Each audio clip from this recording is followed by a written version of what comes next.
In a time of universal deceit, telling the truth is a revolutionary act. George Orwell. Yeah. This is Blood Politics. The only podcast where we don't talk about politics. We be about politics.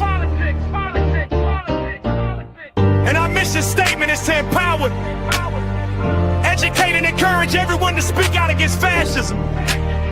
Speak out against injustice and fight for freedom and equality for everyone. This is Blood Politics, and we ain't stopping till they put us in the grave. We ain't gonna be quiet, and we ain't gonna be scared, and we ain't gonna go along with the crowd. This is Blood Politics.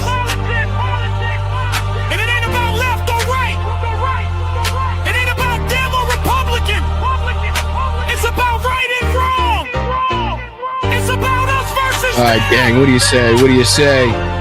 What is happening? How's everybody doing? Welcome back to another episode of Blunt Politics. I appreciate you for joining me. Lots to talk about, lots to get into. Genocidal threats being thrown around once again.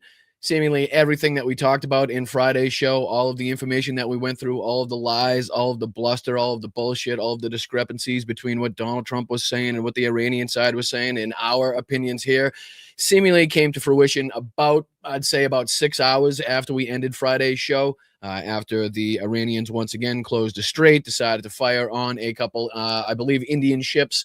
I believe they were. So again, everything that we talked about is as far as this not making sense, not looking like what we're seeing on the ground. Again, Donald Trump talking about the blockade being in place. And I said that the Iranians were going to take that as a direct, reflection of the negotiations of the ceasefire. And they were going to take that and they were going to escalate. And they were going to do something to retaliate against Donald Trump's, again, continued blockade that he put in place. But before we get into all the craziness, all the mess, as we always do, what do you say we say hi to the chat? I appreciate you guys once and all. You guys are just the best. You are. I mean, there's just, what else can I say? There you are. What's happening, Graphene? What's going on?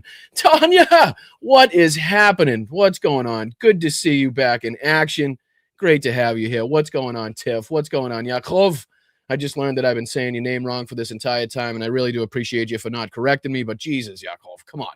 You got to correct me on those things. When I'm saying your name wrong for this long, Shiza, for crying out loud. So what's going on, Dame? What's up, Nina? What's up, Jennifer? What's up, Patui? Thank you to everybody on Twitch. Very much appreciated. Thank you to everybody on Facebook, YouTube, Instagram, and Substack. If that's where you're watching, please hit the respective like button. Please subscribe or follow, whatever it is on that platform. We're trying to get to 20K, and it's only with your help that we're going to get here.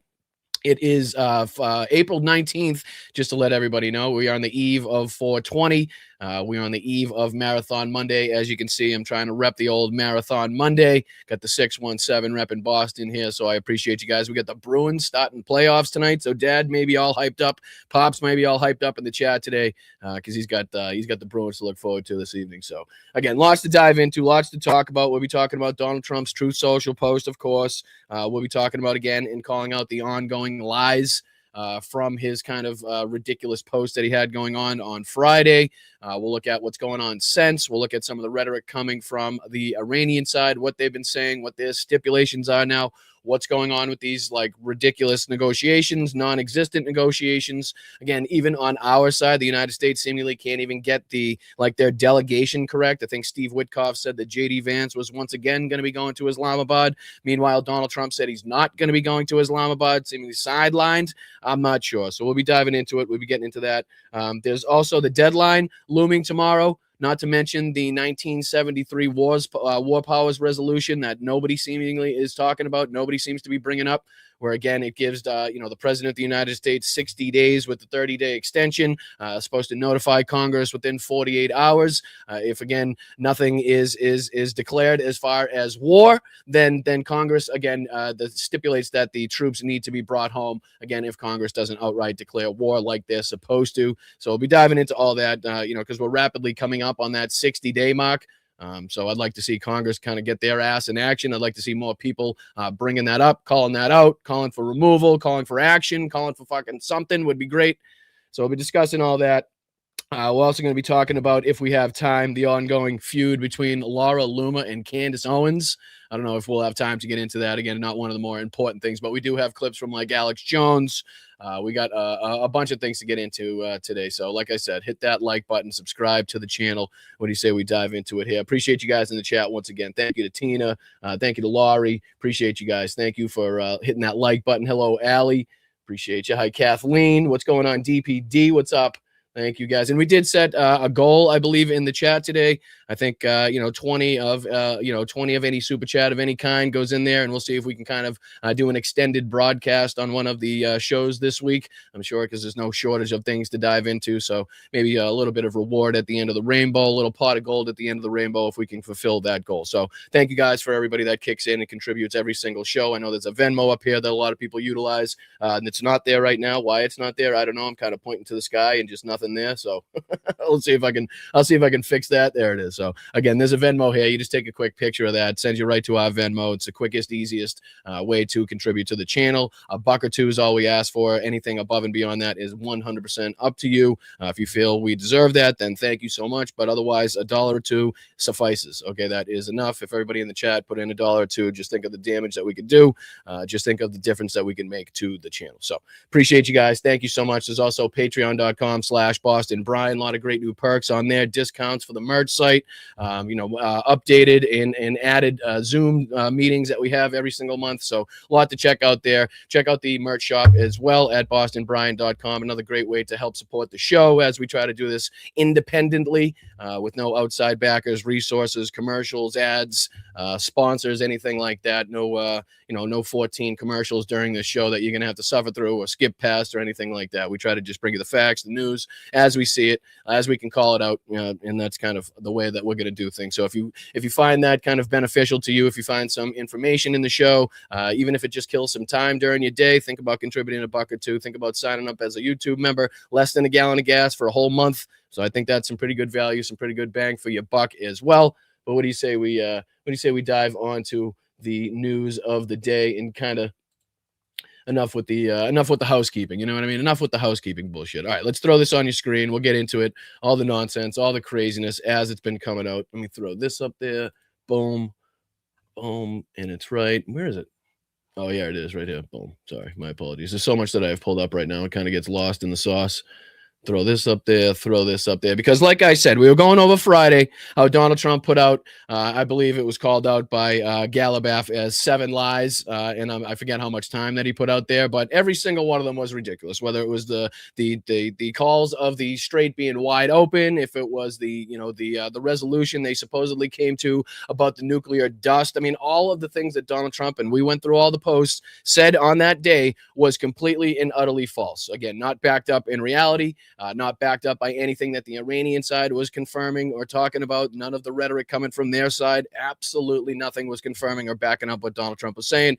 Clearly leading people to speculate that it was just another bit of market manipulation. Again, trying to ease the market, trying to make it seem like things are going smoothly. Things are going to come to a resolution. That way the markets could kind of react the way that they did. Oil prices could react the way that they did. And some of the pressure would be taken off of Donald Trump.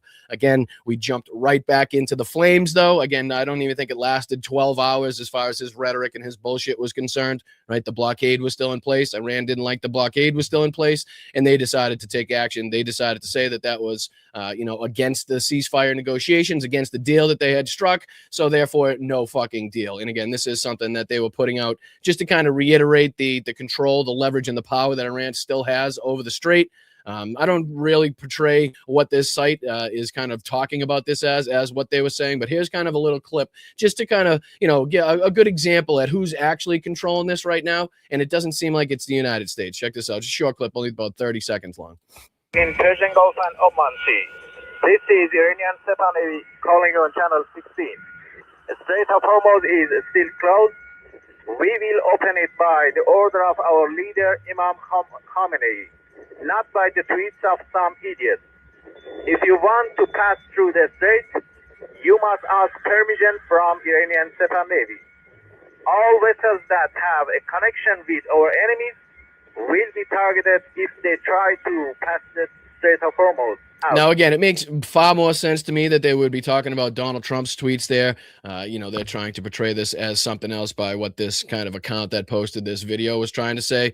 But again, this just shows clear intent here of the Iranian side to keep and hold and continue to control this strait. Again, using it as leverage if the United States doesn't jump as far as they're as high as the Iranians say to jump, if they don't continue to play ball and continue to agree to all the talking points, all of the 10-point plans, then the Iranians are not going to allow these ships to pass. Right? That's just not going to happen. And that's continued. That's what we've seen. It's I don't know how much more clear it has to be for people. Again, the rhetoric coming from the other side is saying one thing, and the complete and total opposite thing is being said by Donald Trump of the United States, right? So somewhere in there's a huge discrepancy. So somewhere in there is the truth. And again, this is bugging Donald Trump and irking Donald Trump. And again, he's feeling the pressure so much that we're getting reports like this. This is from Barack Ravid, where he says a U.S. official said that the Situation Room meeting was attended by President Trump, Vice President Vance, Marco Rubio, Hegseth, Scott Bessent, Susie Wiles, Steve Witkoff, John Radcliffe, and Dean Kaine. So basically, it says here that Trump convened a White House Situation Room meeting on Saturday morning to discuss the renewed crisis around the Strait of Hormuz in negotiations with Iran, according to two U.S. officials. So you can see the kind of the power plays that Donald Trump called into this meeting. Clearly shows that he's feeling the pressure. Again, this whole chaotic geopolitical situation that he got us involved in doesn't seem to have a clear out. There is no clear off ramp still to this day, as long as we've been involved in this, presented to Donald Trump. It just seems like no matter what happens now, the Iranians are going to be much better off, or at least a lot stronger on the geopolitical stage, maybe not militarily, maybe not as far as the Navy or an Air Force. Again, we still see that they have the ability to drop mines, lift mines. I've seen a few different news reports going around, some of them that were, actively out in the Strait of Hormuz trying to cover it with the news. And they were showing the different kind of Iranian Coast Guard ships, vessels that were in the strait, making sure that shit was going the way that they wanted it to go. So obviously still a clear and presence in the Strait of Hormuz by the Iranians. So, but this is, again, just some evidence to show that they are feeling it and they are trying to scramble behind the scenes to try to figure this out. And it's just not going well for them. It really isn't. You can tell at every stretch of this, by every fucking measure, it is a complete and total fucking failure. I mean, this is just an utter nonsensical position in a situation that we now find ourselves in. And just to kind of go through some of the rhetoric coming from the other side, just to prove the lies told by Donald Trump, how fucking stupid and out of touch with reality Donald Trump and his entire regime is, considering, again, what we're seeing on the ground and what we're hearing from the other side. This is from MB Galabaf, as we've brought up a couple times here, where he says, 1, the president of the United States made 7 claims in 1 hour, all 7 of which were false. Again, referring to the rapid tweets, the rapid True Social post that we covered on Friday. He says they did not win the war with these lies, and they will certainly not get anywhere in negotiations either. 3, with the continuation of the blockade, the Strait of Hormuz will not remain open. 4, passage through the Strait of Hormuz will be conducted based on the designated route, as we talked about Friday, and with Iranian authorization. Again, showing clear control, power. I own it. That's ours. You're going to have to go through us, is what they're saying, and continue to say. 5, whether the strait is open or closed and the regulations governing it, it will be determined by field, not by social media. So again, you can't just rush out to True Social, tweet out whatever the fuck you want and expect that to actually take place. Again, just clearly making fun of the way that this governing body is governing right now in the United States. It's just by like the seat of their pants, kind of fly by wire, whatever Donald Trump says, then we kind of have to defend, or we have to make it seem like that's really what's going on, and they just look stupider at every fucking turn. We also have a clip coming up from James Comer, where he specifically talks about we are at war with Iran, right? We have very important things to do because of the war with Iran. So to tell me that we don't have to worry about the war powers resolution and how many days we've been involved in exactly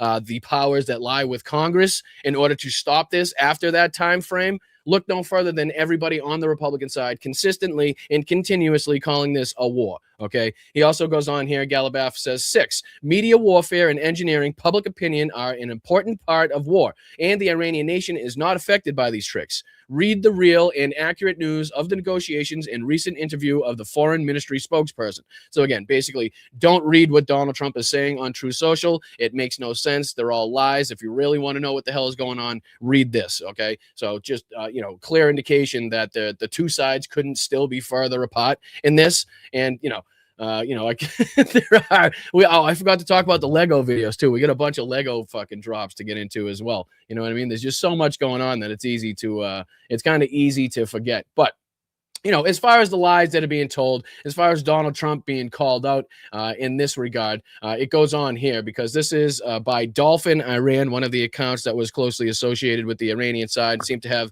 some pretty good information coming out of that. And I just figured we'd kind of dive into a few of the latest tweets and updates that have been coming from this site and see what we can make of it, right? That's kind of what we're forced to do now. What's coming out from our side is complete and total bullshit. And then what's coming out from the other side, we take with a grain of salt. And then somewhere in the middle seemingly is the truth, right? So this was posted again April 18th. April 19th, due to Trump's tweet last night and the continuation of the maritime blockade measures by the United States against Iran, despite its practical failure, strict restrictions on vessels passing through the Strait of Hormuz have been reinstated. Other changes in the status of the strait remain in place, right? So this is, again, the announcement of the closure, again, based off of the unwillingness of Donald Trump to relinquish that blockade, even though it was, again, called here by the Iranian side completely ineffective. Goes on to say here, following Iran's decision this morning to significantly reduce traffic through the Strait of Hormuz due to the ongoing maritime blockade by the United States, at least 3 vessels have encountered warning shots. Again, talking about I believe there were 2 Indian vessels. I'm not sure exactly what flag the third one was flying under.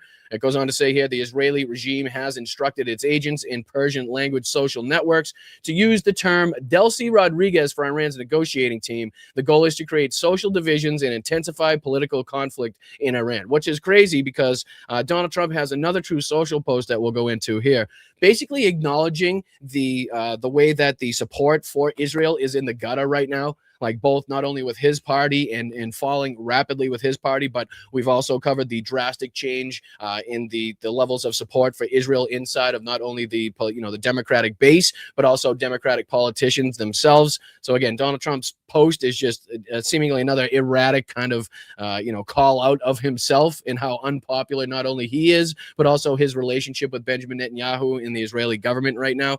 This goes on to say 2 members of the Israeli regime, Air Force personnel who had gathered information about officials of the regime and provided to Iran were arrested, according to claim by Shin Bet. So these are just kind of random and different updates. I'm seeing if there's anything that we can find in here that is beneficial or would kind of give us any insight. There's a warning of sudden attack by America and the Israeli regime. Again, something that has been reported on. Obviously, we talk about Donald Trump's True Social post in his genocidal intent, again, threatening genocide, threatening the eradication of the Iranian civilization, all of their roads, bridges, infrastructure, once again. So we'll be covering that in just a second. It goes on to say here, the IIGC's Navy control over the Strait of Hormuz is complete and operational.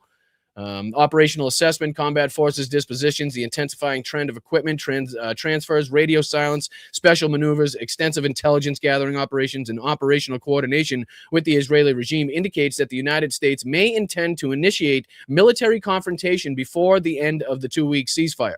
Arab countries are encouraging the United States to start the war. Iran has fully utilized the ceasefire period to develop game-changing operational plans and is prepared for confrontation. Some international powers will have more direct involvement in this battle. So again, just the ongoing threats of escalation by both sides, and you can see how quickly this thing could kick back off if, in fact, the rhetoric by Donald Trump and if, in fact, the rhetoric by the other side here is to be taken seriously.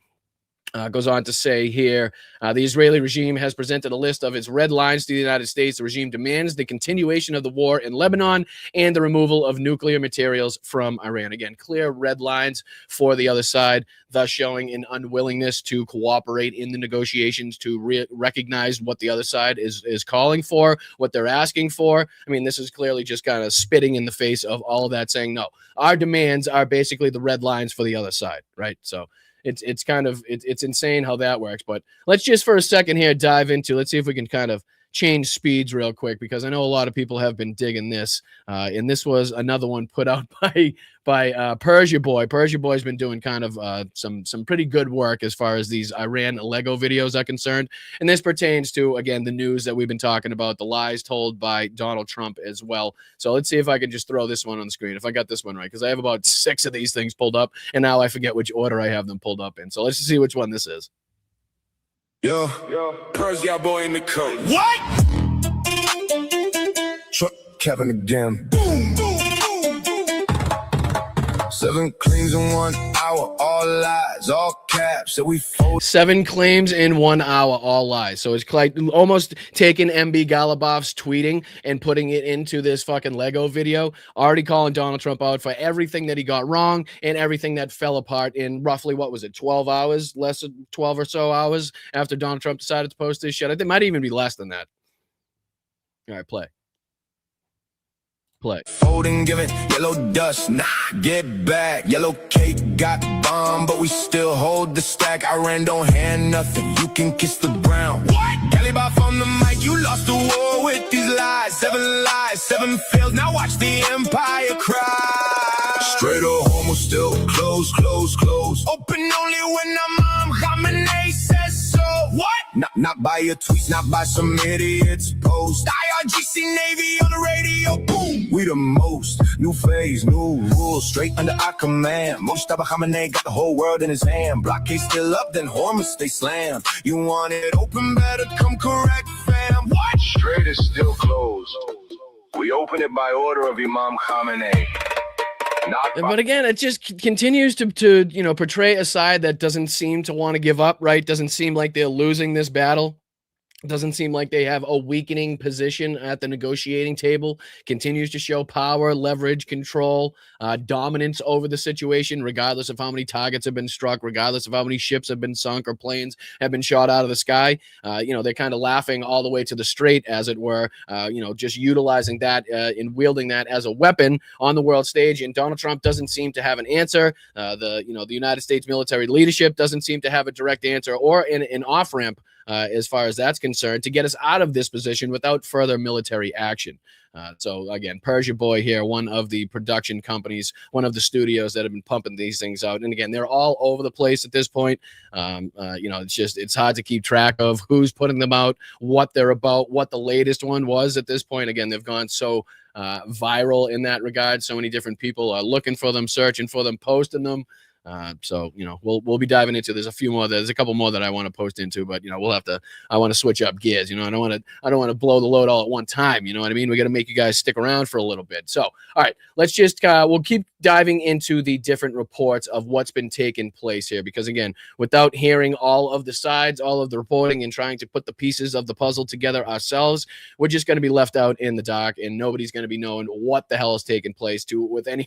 You know what I mean? So it's like we're going to have to continuously go into this. So this is by Drop Site. This is talking about the IRGC Navy. No vessel should move from its anchorage in the Persian Gulf or Sea of Oman. Strait is closed. Yesterday, following Iran's announcement permitting non-military vessels to pass through the Larak corridor, a number of ships transited the Strait of Hormuz under the management and coordination of the IRGC Navy. However, after the American side violated ceasefire conditions and failed to lift its naval blockade, like we talked about, on Iranian vessels and ports, the Strait of Hormuz has been closed as of this afternoon until the blockade is lifted. We therefore warn no vessel should move from its anchorage in the Persian Gulf or Sea of Oman approaching the Strait of Hormuz will be considered cooperation with the enemy, and any violating vessel will be targeted. As we saw, all vessels and their owners are also instructed to follow updates only through the official IRGC Navy channels and Channel 16. Statements by the terrorist U.S. president regarding the Strait of Hormuz and the Persian Gulf have no credibility. And this is, again, Indian tanker interacts with the IRGC after it was targeted. And I think maybe some of you have probably heard this, but let's just play this real quick, 13 seconds from the Indian ship, their communications with the IRGC. Sepa Navy. This is Motoring Hassan Marhedal. You gave me clearance to go. My name second on your list. You gave me clearance to go. You are fighting now. Let me turn back. So again, clearly showing again in unwillingness to let the ships go through because of the blockade that Donald Trump seemingly kept in place against the orders and as a direct violation of the ceasefire, again per the Iranians. But it's so hard for this to continue, really, to see this continue, I should say, because this doesn't seem like it's going to end in agreement that makes us any more any better off. Right, there's just no kind of outcome in this so far right now that anybody could see where it was like worth it, or it's going to make things better, or even go back to where they were just 8 or so weeks ago. Like, this is continuing to show Donald Trump's chaotic mind.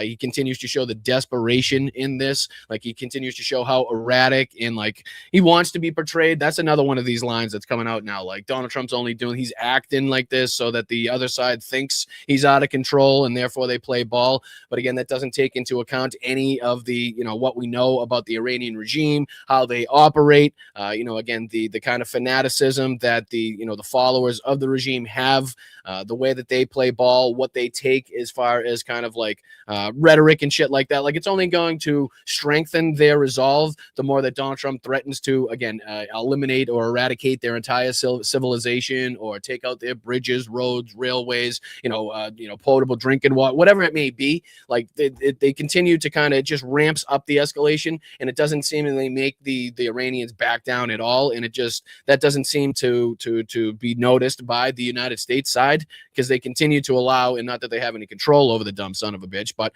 they continue to allow Donald Trump to put this shit out there, and there's no benefit to it. If anything, it continues to worsen or weaken his position at the negotiating table by putting out this shit. Because then there's more people calling it out all over the world, in the United States, both sides of the fucking media to a certain extent. Like, we'll look at the way that Fox News reported this, in kind of the way that they just breeze by, just say what Donald Trump said, even though they don't recognize how genocidal it is, how ridiculously insane it is for, again, the president to continuously threaten a country like this, threaten the people of the country like this. No, let's just say it like he said it. No craziness here. This has been so normalized at this point. It's utterly fucking ridiculous. So hopefully we can claw back some sort of normalcy as the political rhetoric is concerned when this son of a bitch takes his last breath. But let's see if we can dive on to this next one here, because there's a couple updates by the Clash report that they had that I saw that I figured would dive into as well. And I appreciate everybody in the chat there. Thank you, Corey. Thank you to the Nickel sisters. Thank you, Jess and Danny. Very much appreciate you. Thank you, Nance, for starting it off in the right way today as well. Thank you, Yaakov, for the contribution that you threw in there. Thank you so much to everybody that's contributing. Thank you, Tiff. I see you in there, Tiff. I appreciate you. 18 months. Let's fucking go. Again, if you guys hit your milestone, make sure you throw it in the chat so we could recognize it. Appreciate you guys. Hopefully we get to that goal. Oh, thank you, DPD. Appreciate you guys. Thank you, Boston Brian, for keeping it real. I love this community, for keeping me sane, this dystopian reality. I still think you should run for office. I don't know. I don't know if office in this country could handle me. I'm not sure. But again, you never know. We may get to that point. It's getting that kind of ridiculous. So, all right, let's just see if we can go through. And thank you so much, guys. I really do appreciate you. Everything that you've done for this show and continue to do for the show, it is very much appreciated. It's recognized. I couldn't be more appreciative of you guys and your support for this show. So, all right, let's just dive into a couple of these. So, this is the ridiculousness that I was talking about, as far as like our regime here in the United States can't even get their delegates right. Can't even get the news of like who the delegation is going to be that is going to, go over to Islamabad and have this second round of talks, if in fact they do take place. So this is talking about here how Trump said the Iran war negotiations will resume this week as Steve Witkoff travels to Pakistan and Jared Kushner also joins the talks. Why? Your guess is as good as mine. Steve's going to be there tomorrow night, Trump said, adding the next round is set for Tuesday in Islamabad. J.D. Vance, who led earlier talks, will not attend. Okay, so that says will not attend. Now, this next report here says the UN ambassador, Mike Waltz, says J.D. Vance will lead the American delegation to Islamabad for talks with Iran. So the UN ambassador, Mike Waltz, says one thing. The fucking president of the United States, Donald Trump, says a complete and total different thing. Like, they can't even get their own side on the same side, let alone like hash out and negotiate a peace deal with the Iranians on the other side. Like, this is how, again, incompetent, corrupt, stupid, moronic, whatever word you want to come up with in that situation, these fucking people are. They can't even get this right. The news of who's going to negotiate is difficult for this fucking regime to get to an answer. That's like, if that doesn't prove to you in some way, shape, or form how incompetent this regime is, I'm not sure what will. Here's another one from Iran's foreign ministry spokesperson. Says the United States, quote, so-called blockade of Iran's ports or coastline is not only a violation of Pakistani mediated ceasefire, but also both unlawful and criminal. Moreover, by deliberately inflicting collective punishment on the Iranian population, it amounts to a war crime and crime against humanity. And again, the hypocrisy of the Iranian foreign ministry spokesperson coming out and saying that after, again, the targets that we've seen, the Iranian side, target and hit during this war is right along the right along lines with like Russia coming out and kind of like declaring the United States a pariah state for its actions in Venezuela, like they did. It's like, all right, fucking back it the fuck down, okay? Like let's not push the envelope too fucking far in that regard. But this goes on here. Trump says J.D. Vance will not go to Islamabad. So after Trump said he's not going, right? Mike Waltz, the UN ambassador, said he was going. Now, this is, again, another report of Donald Trump saying that he's not going. So it's like, is he going? I don't know. I still have no idea. UN ambassador Mike Waltz and Energy Secretary Chris Wright say J.D. Vance will go to Islamabad, but Trump says he will not. So we can't even get that right. That piece of news, we can't even get that much reporting out of this regime and get that correct. This says Iran here. Oh, why'd that just happen? What happened? Did I just update on me? Let's see. I think it did a refresh. Let me go down to where I was. Argentina. So was it right here? Yeah, because it says right here, Iran won't send negotiators or hold talks with the U.S. as long as Trump's naval blockade remains. So that still is a point of contention, right? Still something that Donald Trump has to acquiesce to if he wants these peace talks to ensue. If he wants this second round of talks to happen, then he again has to, he has to make that happen for the Iranian side because of their demands. And if not, they're just not going to, engage in these negotiations. There's a few more here. I think this is another one detailing that one. J.D. Vance will attend upcoming Iran talks in Pakistan alongside Steve Witkoff and Jared Kushner, the White House says, despite Trump's earlier denial of Vance's participation over security concerns. Again, we're going back and forth. We don't know. Once the plane lands, I guess we'll see who the fuck gets offered, because you can't get a straight answer out of this administration. A new poll shows that Donald Trump's approval at a second-term low, 37%. 37%. Jesus Christ. Talk about the floor, people, right?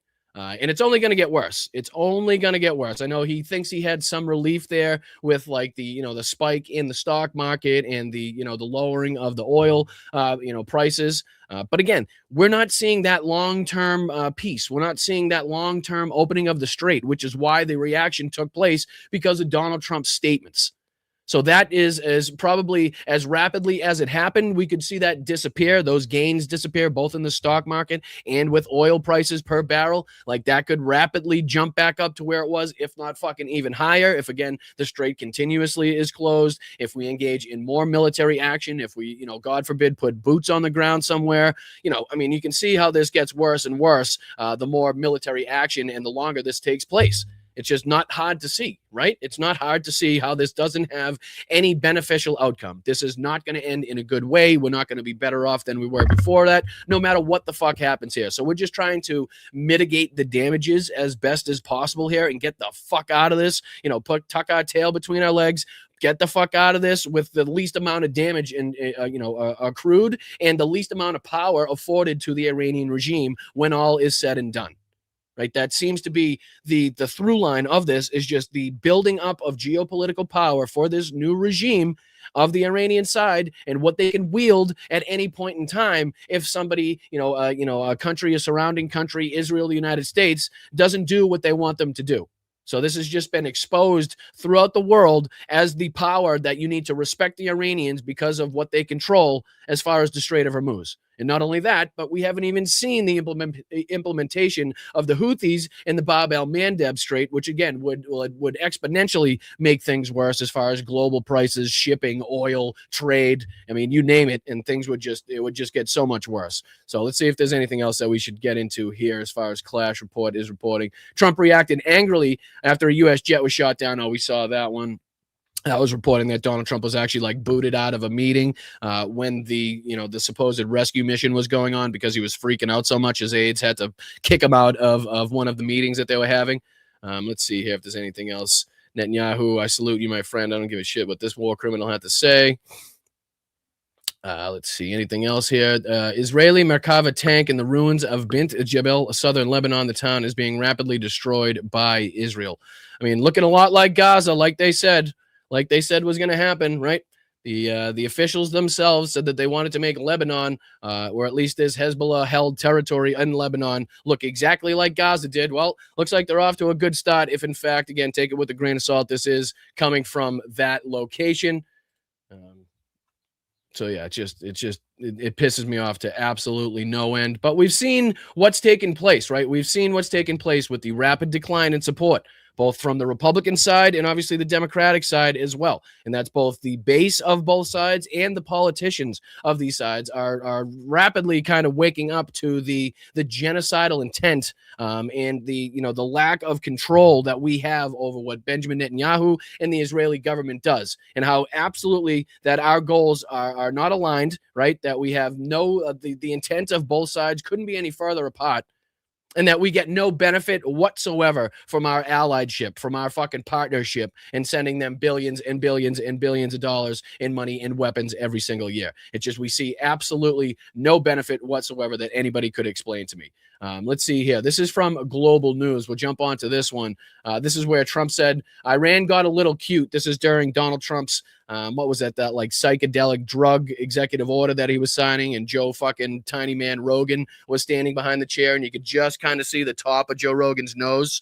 Like, that's kind of how short he is. He couldn't even see over the fucking chair that Donald Trump was sitting in. But this is how Donald Trump is talking about this, right? This is how he's in front of cameras, in front of microphones, trying to still portray this as nothing major. Don't worry about it. Everything's going smoothly. Everything's A-okay. I know they just fired on 2 fucking Indian ships and possibly a third, but don't worry about that. They've been doing that forever. Again, not recognizing that the Strait was wide open before Benjamin Netanyahu and Donald Trump decided to enact this war. This is just a real quick clip, less than 2 minutes. I think it's about 1:30 long of, again, Donald Trump being questioned on what's taking place with the Strait of Hormuz and his lackadaisical, meaningless answer that he gave to try to, again, smooth things over and make people think that everything is A-okay. Check this out. We have very good conversations going on. It's working out very well. They got a little cute, as they have been doing for 47 years. Nobody ever took them on. We took them on. When was the last time that the Iranians got a little cute and decided to, A, block the Strait of Hormuz for this long and send missiles, drones, and mines into the Strait? When's the last time they got this a little cute? Again, because he's trying to make this thing, seem like it's normal and that like this happens every single day and this is what we've been dealing with this whole time. When we have brains, we have memories, we can remember just 8 weeks or so ago in the situation that we're in there and how it was much fucking better than the situation that we're in now. Much more controllable, right? Much more fucking normalized, much more civil than we're seeing right now. So everybody, like I keep saying, by every metric, by every fact that you could possibly bring up, it is worse off now. We are in a worse off position than when Donald Trump enacted this war alongside Benjamin Netanyahu. They have no Navy. They have no Air Force. They have no leaders. They have no nothing. Actually, their leaders it is regime change. You call that enforced regime change. But we're talking to them. They wanted to close up the Strait again, as they've been doing for years, and they can't blackmail us. In fact, a lot of the ships are coming up to Texas. I don't know if you know, in Louisiana, the ships are coming up. They got used to it. Maybe they'll keep doing it. It's worked out pretty good. It's worked out pretty good. Again, he's trying to put this spin on it like this is amazing. Like the things couldn't be better. Like we've never been more profitable. The United States has never had lower prices. The gas prices are low. Like this is the delusion that this guy's under right now. This is the detachment from reality that he's suffering from at this moment in time for whatever fucking reason. Again, there's probably a list a mile long that we could go through at this point. But this guy continues to think that he could sway the population, sway the world into believing that he still has control, that the United States is coming out of this victorious, and that he has the ability to just get out of this whenever he wants, and everything is just going to be fine. And that's just not the reality. That's just not what we're seeing. Oh, thank you, Slacks. I see you in there, brother. I see you in there. Thank you so much. Let me see here. Let me see. Somebody said you were trying to get my attention. Slacks, he's in the zone. Sorry. Let me see. I know. I'm trying to do the show, Slacks. I'm sorry, brother. I can't always see that, but I see you in here. Chumping this whole regime must go. Time for our military to step in. Unfortunately, they're in. They're just under the control over, under Donald Trump, right? That's why he put in Dan Kane. That's why he put in Raising Kane so that he had control. That's why he put in Pete Hegseth so that he had control. So again, I don't think to whatever extent you think that's going to happen or would like to see happen is even a thought, right? Is even unfortunately, like I'd like to see it as much as you would like to see it, but I don't see that fucking that upheaval coming. I don't see that uprising coming anytime soon. Again, considering what they've already been put through, considering the orders that they've already undertaken, the war crimes that we've already seen. If it hasn't come now, and we've reported here and there on some pushback by some military officials and leaders and officers, trying to. I know they've denied a bunch of targets that Pete Hegseth sent in because they were unjustified. They were civilian targets, and they wouldn't strike those, so they had to, kind of redevelop a new strike package, a new target package, as that was concerned. But I mean, that's kind of minuscule as far as I'm concerned. That's kind of like the least of the least that you could do. So I appreciate the sentiment. I really do. I appreciate you trying to get my attention. Sorry it took me so long. But he says, Slacks is saying that there's a mass shooting. 8 children have died. Well, that's fucking terrible, but welcome to America. I think there was 4 of them yesterday, right? Sorry. You know what I mean? That's just, it's sickening. It's fucking disgusting. But it's just, the United States of America, here we are. There's probably about 20 of them yesterday that weren't reported on as well, which is it's absolutely horrible and disgusting to think about the consistency of those in this country. Hopefully that situation, gets a lot better before it gets worse. You know what I mean? So I appreciate you bringing it to my attention. Unfortunately, it's just not surprising anymore in this country. It really isn't. I mean, it's just not at this point in time. But it's going actually along very well. And we'll see. We're taking a tough stand. They've killed a lot of people. A lot of our people have been killed. A lot of your fellow soldiers have been killed over the years by... Yeah, about 13 of them. And how many of them have been wounded, right? Talking about wounded and soldiers that won't make it home, that had to come home in a box, that you didn't even fucking, stand for, that you didn't even show up for to greet them when they came back. And if you did it with a fucking baseball hat on. You incompetent, fucking disrespectful prick. But this is, again, him trying to spin this. This is his, little bit of market manipulation that he continues to do, trying to make it seem like he's got full and total control over this. Meanwhile, he's putting out shit like this. I mean, does this seem like somebody that has complete and total control, that has reaffirmed his stance as far as this is concerned, has reaffirmed his grip over the power of this situation? And again, fucking True Social making me verify. Sorry, we'll go back in just a second, as it does this every single time. But this is what Donald Trump had put out, and obviously it got the attention of a lot of people. So let's kind of go through this and look at what ridiculousness he decided to post once again as far as genocidal rhetoric. So he goes on here and says, Iran decided to fire bullets yesterday in the Strait of Hormuz, a total violation of our ceasefire agreement. Many of them were aimed at a French ship and a freighter from the United Kingdom. That wasn't nice, was it? Jesus Christ, he sounds like a 2-year-old. Representatives are going to Islamabad, Pakistan. They will be there tomorrow evening for negotiations. Iran recently announced that they were closing the strait, which is strange because our blockade has already closed it. Again, trying to rewrite history and say that it was the blockade that originally closed it, when again, the strait had been closed for quite some time under the direct control and orders of the Iranian leadership. And then Donald Trump decided to blockade an already blockaded strait. Again, not really quite familiar or like down to the details on how he thought that was going to work really, or how long he thought that was going to have to last. But he goes on to say they're helping us without knowing, and they are the ones that lose without with the closed passage. $500 million a day, the United States loses nothing. In fact, many ships are heading right now to U.S., Texas, Louisiana, and Alaska to load up, compliments of the IRGC, always wanting to be the tough guy, in quotes. We're offering a very fair and reasonable deal in capitals. Why? I don't know. And I hope that they take it, because if they don't, and this is the part everybody's speaking about, the United States is going to knock out every single power plant, every single bridge in Iran. No more Mr. Nice Guy, all in caps, exclamation point. They'll come down fast. They'll come down easy. And if they don't take the deal, it will be my honor to do what has to be done, what should have been done to Iran by other presidents for the last 47 years. It's time for the Iran killing machine to end. Again, as he's talking about ramping up the United States killing machine, right?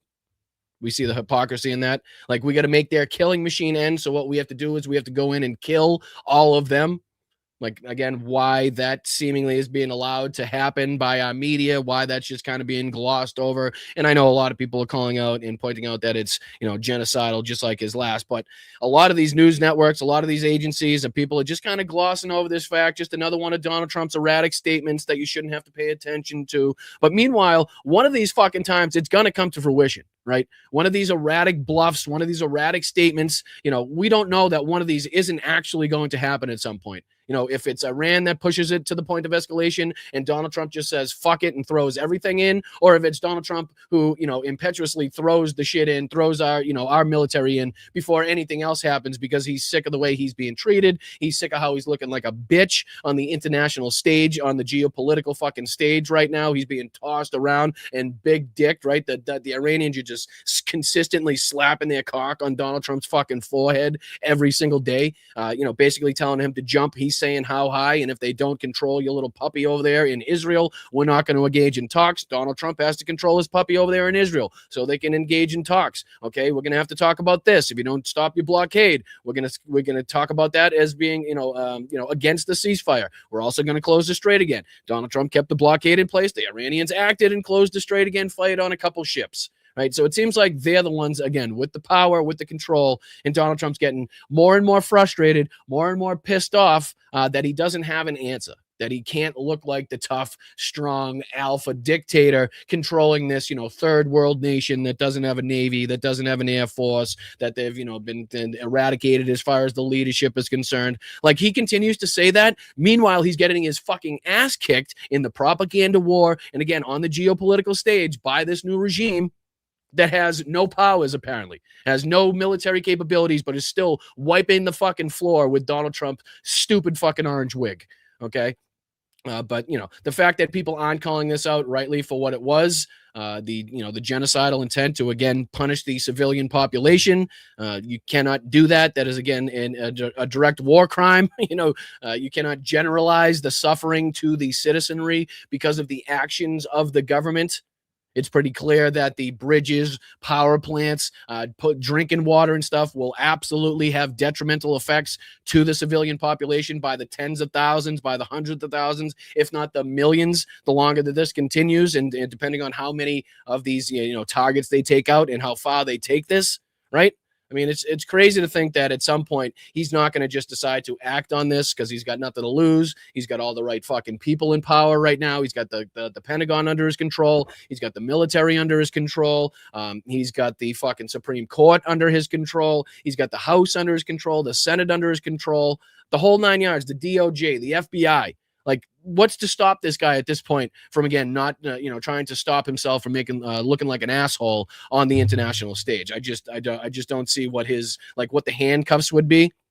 And this was the other tweet that he put out here that people were kind of bringing up, and I thought was pretty fucking telling, where Donald Trump goes on True Social and has to post this, where he says, whether people like Israel or not, Okay, thus showing that he's recognized, or has at least been told, has been updated on the lack of support, or again the rapid decline in support for Israel. Again, I believe it should be even more rapid than we've seen right now. I was on board with this, or off board with this, I should say, whichever way you want to look at it, with this a long fucking time ago. But he goes on to say that they have proven to be a great ally. How you can explain that to me, I'll let you in the chat. If anybody thinks they have a clear and concise answer for that, as how they're a great ally, why we need them in our fucking lives, why we consistently send billions and billions and billions of dollars and weapons to them so they can continuously engage in this genocidal plot, this genocidal plan they have to take over this greater Israel territory and kick everybody off their fucking homelands by any means necessary.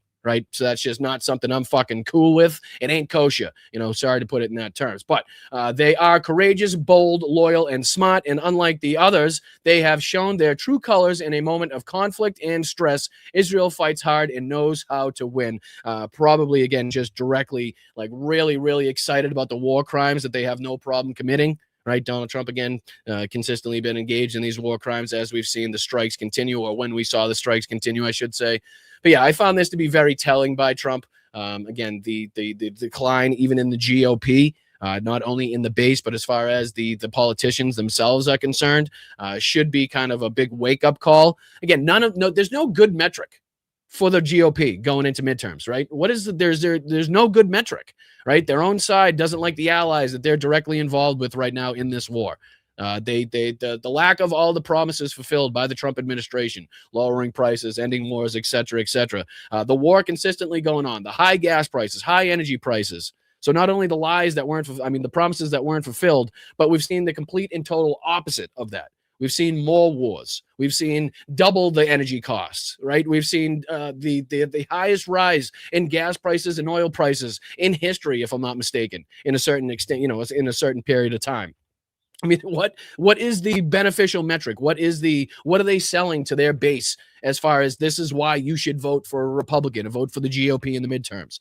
Like, they're seeing it. They're seeing the writing on the wall, whether it's the midterms, whether it's the special elections that we've been covering, right? Whether they're, in red states, blue states, purple states, whether in the north, south, east, or west of this country, the Democrats have been outperforming.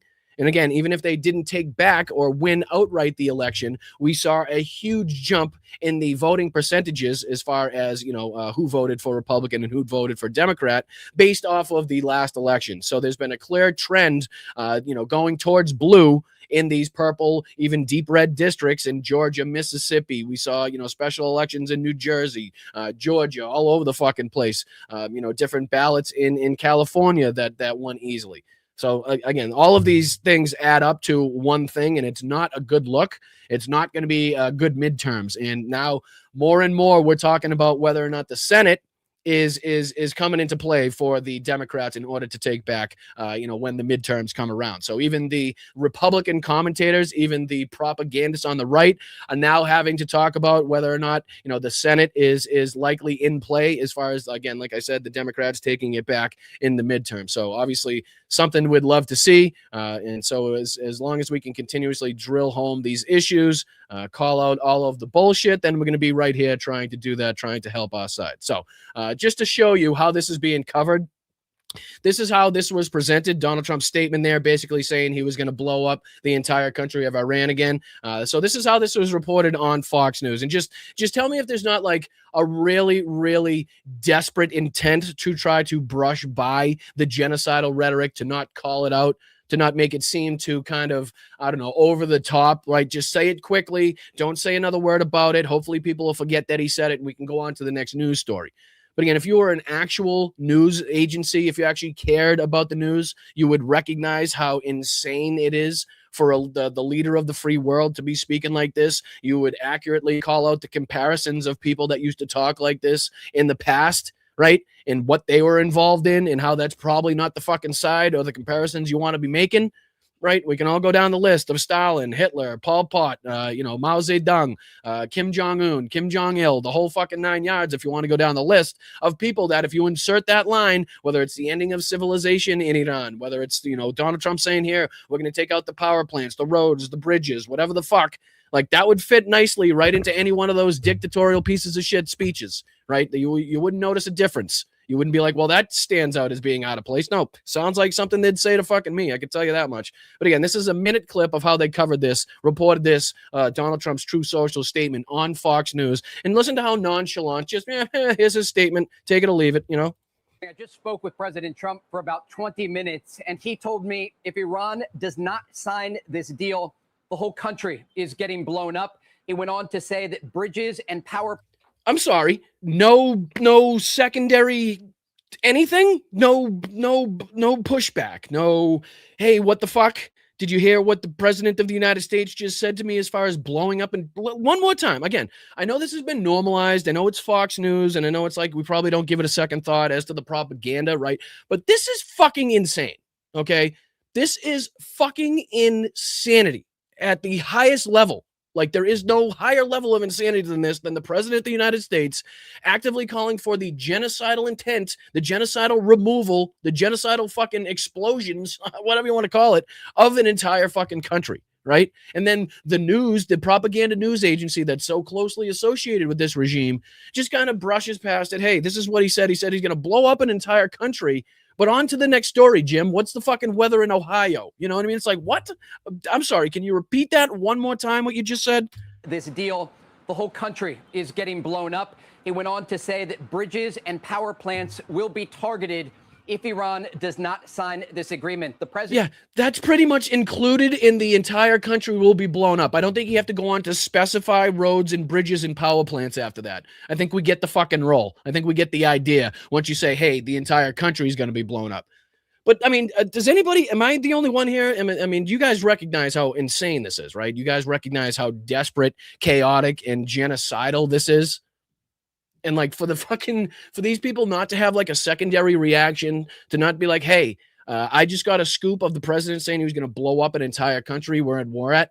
Like, maybe we should talk about this. Maybe some action should be fucking happening here. Maybe this guy's, not stable enough to be inside our government, let alone the president of the fucking United States of America.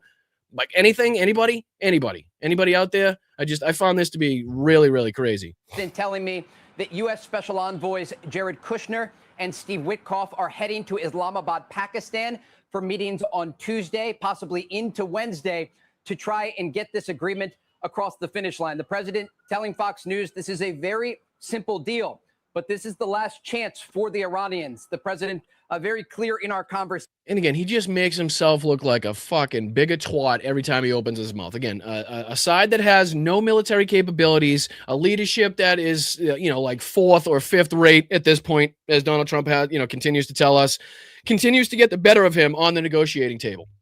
Right. Not only that, but every time he speaks here, it's like, yeah, this is an easy deal to make. Don't worry. Everything's going fine. And things just continuously get worse. You know what I mean? So he just makes himself look like a bigger twat every time he tries to be like, yeah, this is going to be done in a second. We've already achieved victory. He was saying that on the second day. What are we in? Day 50 something now? Dave, what? I'm not even sure, but we're rapidly getting close to the 60-day mark, which is, again, why I continue to bring up the 73 War Powers resolution that stipulate that the president can only do this if he, in fact, notifies Congress within 48 hours. We'll go over the, we'll go over the law. We'll go over what it stipulates and why the fuck the Congress isn't rapidly and consistently bringing that point up and basically clawing back the power that they have, that they're supposed to be the ones that actively, engage in or activate a war. You know what I mean? Declare war on another country.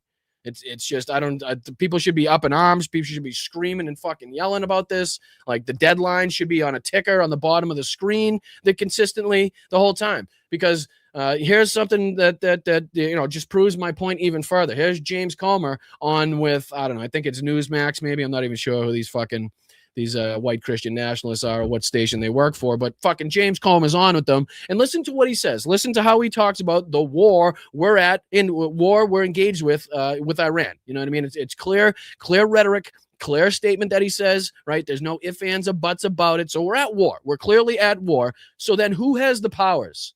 I thought it was Congress. I thought there was a clear time frame that we should be looking at. In fact, when Congress can claw back the powers that they were supposed to have originally But listen to James Comer, what he says here. And again, how clearly he says it, how concise and, with no fucking problem whatsoever, declares this as a war, an ongoing war with Iran. And again, something that we all knew, but the Republicans have been very hesitant to say, have been very hesitant. And if they do, it's a slip of the tongue and they have to excuse themselves and they have to obfuscate and say they didn't mean it. Right? We've seen, who's the dickhead with the fucking 27 first names? Mark Wayne Mullen. He had one of those where he called it a war. The reporters called him out for calling it a war. And then he said, oh, I didn't call it a war. They called it a war because they know that there's special fucking legalities and special ramifications that come along with engaging in an unconstitutional, illegal war. Again, not declared by Congress without going through the appropriate channels using Congress. So listen here. Here's James Comer. Listen to what he says. I think it's pretty fucking revealing, pretty telling,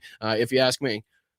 FISA issue or the Foreign Intelligence Surveillance Act. A dozen Republicans joined Democrats in rejecting that long-term extension of the spy power. Instead, they approved a short-term extension. The program lets agencies like the CIA and the NSA analyze overseas communications without a warrant, but it sometimes catches Americans in it. So this is a really important tool for the world right now for us in the time of war. Do you think a long-term deal gets done? Well, I sure hope so. And I supported the president last night. I share the concerns of everyone with FISA being abused. We saw that time and time again under the Obama administration and Biden administrations where deep state bureaucrats abused their FISA authority. But I have confidence in the people that President Trump's put in charge of the intelligence community. I think they're trying to drain the swamp within those government agencies that have He's back to drain the swamp. Again, that's a side note. That's a little side note. That's not what I brought up this clip for. He goes on to talk about how we're at war and how it's very important that we go on with this war. But here he's talking about draining the swamp, which is just, again, fucking unreal that he's decided to bring this back up considering the swamp that has been implemented with this new regime. Like, this is the swampiest of swampiest regimes that we've ever seen in this fucking country. Like, it doesn't get swampy. Like, I'm expecting Swamp Thing, and again, showing my age as far as that show is concerned, I'm expecting Swamp Thing to come fucking crawling out of the White House. Maybe that's what the ballroom's for. He's going to come crawling out of that fucking ballroom at some point. There is so much shit in this fucking regime. Bad reputation with a lot of conservatives like myself, but hopefully we'll come to a deal because we, as you said, we have to have it. We're at war with Iran. We're at war with Iran. That's funny. That's news to me. I thought we weren't at war with Iran. Listen. Government agencies that have a bad reputation with a lot of conservatives like myself, but hopefully we'll come to a deal because we, as you said, we have to have it. We're at war with Iran. We have other countries that are certainly a threat and always trying to create mischief in the United States. So this is a tool in the toolbox for Trump's intelligence community, and that's why I voted for it last night. Yeah. I want to get to another oversight probe as you're threatening to hold a Democrat fundraising firm CEO in contempt of Congress. I know you accuse ActBlue CEO Regina Wallace-Jones of deliberately withholding documents to impede a House fraud investigation. Evidence I think showing that might be it for that clip there. But, I mean, clearly said by James Comer there. Clearly said, we're at war with Iran. We're at war with Iran. Right? It's very important because we're at war with Iran. We have to figure out this war with Iran. Okay. Well, then why doesn't this bring this into play? Okay, why are we not counting down the fucking days? Because the War Powers Resolution 1973, as you see on your screen, is a federal law designed to check the U.S. president's power, which again makes no fucking sense to me because it by the way that's written and the way that I see it, it gives him more power to go around Congress. But that's for a fucking another show, I guess. But to curtail basically the president's power to commit armed forces to hostile foreign conflicts without congressional consent, enacted over a presidential veto following the Vietnam War. It requires the president to notify Congress within 48 hours of deploying troops and mandates their withdrawal, their removal, bringing them back the fuck home within 60 to 90 days. So I believe it's 60 days, and he gets like a 30-day extension, if I read it correctly. So unless Congress authorizes continued action. So Congress has to authorize the continued action after that fucking point, or the troops come fucking home. Am I reading this wrong? Okay? Somebody in the chat pointed out to me where the fuck I'm reading this wrong. Why is nobody yelling about this? Where's the ticker on CNN, MSNBC of the days that Congress has before they can fucking claw back the power and bring our fucking troops home from the danger that they're now fucking facing, right? It goes on to say, purpose, to fulfill the intent of the constitutional framers and ensure the collective judgment of both Congress and the president applies to initiating military actions. Consultation and reporting. The president must consult with Congress in every possible instance before before introducing armed forces into hostilities or imminent scenarios and reporting in writing within 48 hours. That didn't happen, right? Donald Trump, I believe, went on to tell a couple of the Republicans, didn't tell any of the fucking Democrats as far as I've been made aware of, right? Basically did this behind the scenes, didn't want the leaks, didn't tell any of our allies, right? Didn't consult NATO. The 60-day deadline, as you'll see on your screen here, if no declaration of war has been made, troops must be withdrawn within 60 days or 90 days for safe withdrawal unless Congress authorizes a longer engagement or extends the deadline, right? Congress can compel the immediate withdrawal of troops through the concurrent resolution, though the efficacy of this mechanism has been legally debated. And again, debate it all the fuck you want, but initiate it, right? And again, it goes on here to talk about the historical context and impact, basically its application, controversy, and usage and stuff like that. But what the fuck am I missing? What am I missing here, people? Let me know.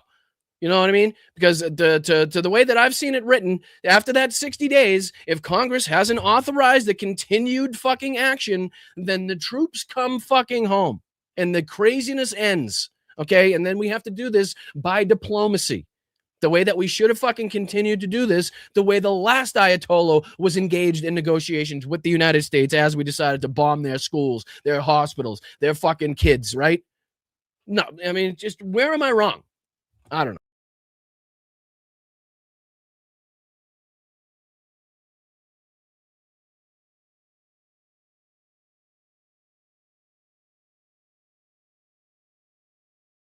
Sorry, I got so frustrated. I aborted myself. My apologies. I just aborted myself from my own show. My apologies. I was so frustrated as far as that concerned. I figured I needed a 3-second timeout. So I put myself in the timeout section. I'm back. Okay, I'm back. But again, let me know where I'm wrong, because this is seemingly something that we have the power to utilize. To again stop the escalation, to stop the extension of this war to continue, and again the plight of not only the people in here in the United States, but also in Japan and all the Asian markets and the European markets and stuff like that, like all over the world now that are feeling this fucking pain. There's reporting, there's reporting out there that's talking about that Europe could be out of jet fuel in a certain period of time if again this thing isn't doesn't come to some sort of resolution. So you can see how now, like, everything is building up. Everything is kind of snowballing as far as this is concerned. And again, every ability, every right, every law that we can utilize to claw back power as far as, giving it back to Congress and taking it out of the executive branch is beneficial in my eyes. And again, whether or not we have the full and outright power to get that done is, I think, fucking irrelevant. You should be out there actively calling for it and at least letting people know this is a fucking thing. And again, just if I'm way off base, if for some reason I'm misunderstanding any of this, more than happy to get everybody's opinion. Let me know in the chat. I know I can't always go through that now, but if you leave a comment after the show is posted, that gives me a little better opportunity to kind of read through them all and then respond to your comments. So again, if you have a point to make, if you have something substantial to add to that conversation or any conversation that we have here on the show, feel free to kind of leave a comment on the posted video. That way I can respond. But let's get into a little bit of this ongoing MAGA civil war if we can, because this was a video from a couple days ago, and this was kind of beauteous. I got to say, there's a lot of chef kisses going around. Sorry, I don't know why I keep doing that. Oh, I know, because I'm not presenting anymore. My apologies. When I booted myself off, it stopped everything. Let me throw this back on the screen for you guys, because this is again right in line with the ongoing MAGA civil war. This is again the announcement that MAGA is dead, and who's given that announcement? Alex Jones, who killed the MAGA movement. Alex Jones says Donald Trump killed the MAGA movement. And again, I know this is the high profile MAGA commentariat, if you will, that is now kind of feuding. But like I continue to say, we are seeing that kind of peeling off of the base as well. And it's only a matter of time before, these people that watch these shows, whether it's Candace Owens, Tucker Carlson, Alex Jones, Tim Pool, whoever these people are, right? And you pick your poison, people that are actively calling out the Trump regime right now. Basically, it's only a matter of time before the people watching these shows get the idea in their head, continue to get the same rhetoric that they're hearing now from Alex Jones, and take that into account and start believing it themselves, and they start looking for an opportunity, an alternate kind of party. Maybe they go to America First and Nick Fuentes, or who knows where they go at this point.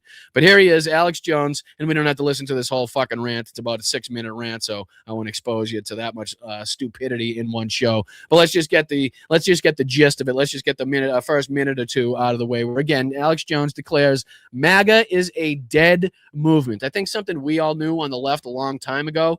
They were just kind of weekend at Bernie in this thing, keeping it alive, like tying strings to the legs and the arms and fucking moving the mouth with your hands to try to make it look like this thing was still going. But we know it's been dead for quite some time. But apparently Alex Jones here is the first person that I've seen outright call it a dead movement that was actively a participant in that movement, right? So let's see what he has to say. MAGA is dead, and President Trump is the person that killed it. I could spend an hour breaking down how in the last 8 months, Trump has changed course on so many of the bedrock issues that he campaigned in the last 3 campaigns for. And I'm not coming out and criticizing Trump today because he attacked me again on Truth Social, calling me a loser, bankrupt, that he's fired me, and just all this childish high school apprentice level crap. No, it's because President Trump continues to carry out policies that will make the Republicans lose in the midterms. They're far from perfect, but this is literally energizing the Democrats and destroying any. So I'm sorry, are you saying that this is the end? That this is the what? The coup de grace? Is this the finale? Cacophony, a crescendo, a finale, a coup de grace of the MAGA movement? Is that what you're saying, Alex Jones? Is that what you're getting across? Legacy Trump would have to continue MAGA into the future. So you got to ask, why is he doing that? A lot of evidence points towards Israel via the Epstein files blackmailing Trump. Woo! Not Trump himself, but people very, very close to him, and that evidence is mounting. But a key piece of evidence about Trump's obvious turn towards the establishment is 6 months ago, he ordered via Todd Blanche, we now know, who's now the head of the DOJ, deputy head then, to kill Ed Martin's investigation into the DOJ and CIA. It's been partially classified, running the whole fake show trial lawsuits with the Democratic Party against me through the Paul Weiss law firm. And again, we don't have to go into too much more of that, but that is Alex Jones declaring the MAGA movement a dead movement, and the person that killed it is Donald Trump. Something that we probably Alex Jones could have gotten the answers to this a long fucking time ago. Not like we haven't been giving them on this show and on other shows and everybody on this side for about, what is it? We're going into what, the 11th year, 12th year at this point, Donald Trump before the elections, before getting into politics, and then until now, probably about 11 or 12 years or so that Alex Jones had the ability to listen to everybody on the other side and stop fucking acting surprised when Donald Trump lies to him. When Donald Trump calls him out for not supporting the regime, everything that we've been talking about. Hey, if you don't toe the party line, if you don't kiss Donald Trump's ass, you'll be the first one kicked out, right? You'll be the first one excommunicated. But nobody listened to us. Nobody wanted to listen. Candace didn't listen. Alex didn't listen. And I don't give a fuck that they didn't listen, because good riddance to these fucking people. Again, continuously highlighting the decrepit nature of these soulless fucking hacks. Candace Owens, Alex Jones, Tucker Carlson, all of these assholes. And again, I will utilize their videos. I will utilize their speech and rhetoric against the base that they were once involved in. But again, I will continue to highlight that these people are absolutely no fucking friends. They are no allies. This is not to rehab their fucking image whatsoever. They are soulless, lifeless hacks of human beings. They are the worst of society that we could possibly produce on this fucking planet right now. But again, as politically expedient as it is to use their words against their former colleagues, if you will, I will continue to use those. But fuck Alex Jones, fuck Candace Owens, fuck Tucker Carlson, fuck Marjorie Taylor Greene, fuck Donald Trump, fuck ICE, and fuck the rest of these people that we can fucking say and put on that list as well.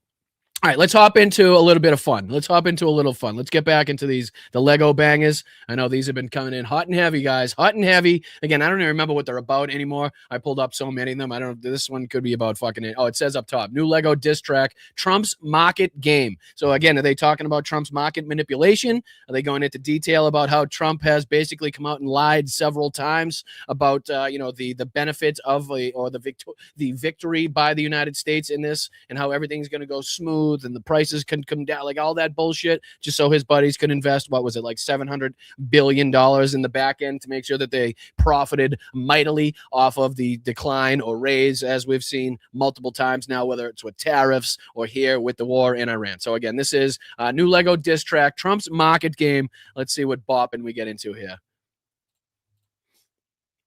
Play. For the tweet, the shorts were play 799 lots. That's the winning pace. 770 million betting on the down. Someone had the news before it hit the town. Troll insider trading? Nah, just a lucky guess. Brent crude was falling 11% down. Portfolios pumping in the golden crown. Who called the play? Who made the call? Same pattern every time. The writing's on the wall. 20 minutes before the tweet, the shorts were placed. 799, that's the winning taste. That's what they're talking about right there. 20 minutes before the fucking the announcement. 20 minutes before Donald Trump's announcement. I think it was like $799 billion. Again, put into or against, forgive me for not being a professional in the stock market. I'm not at that level yet. Hopefully at some point we can get there, but it ain't right now. I can tell you that much. But again, all these people that put in the, their billions on the winning side, knowing what Donald Trump was going to announce and knowing that it was going to cause a reaction in the market. So they bet on it and they won again.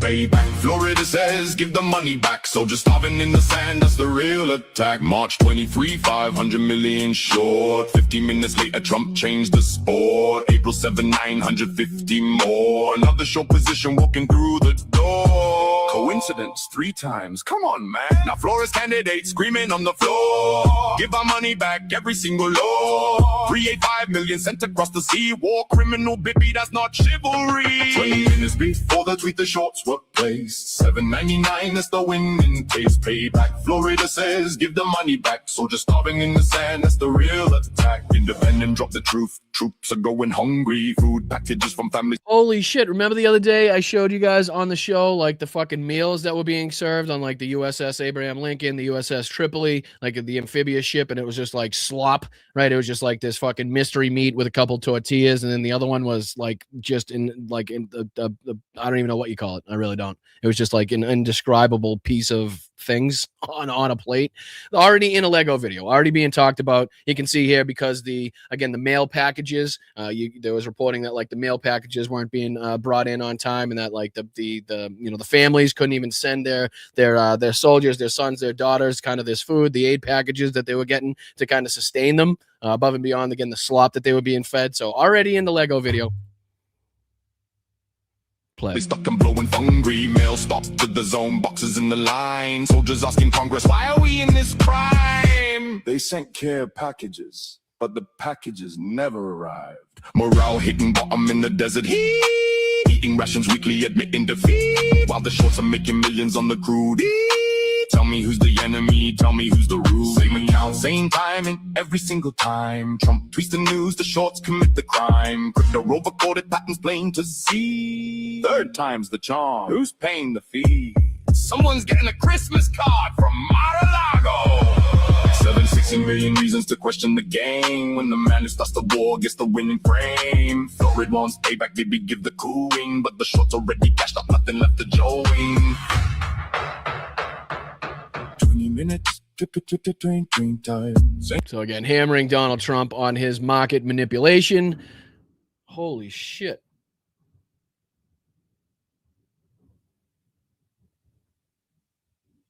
Did you guys hear that?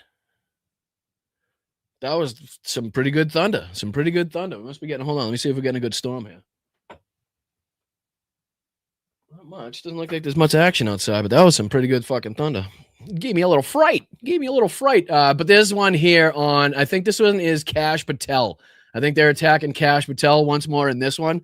Let's see if we can dive into this one. Because again, anytime they're attacking Kash Patel, Pete Hegseth, it typically gets good because they get a lot of dirt on these people. Like there's a lot to go after as far as Kash Patel and Pete Hegseth. Also Donald Trump, obviously, but we've seen a billion of those. So let's see here. This one is calling out Kash Patel.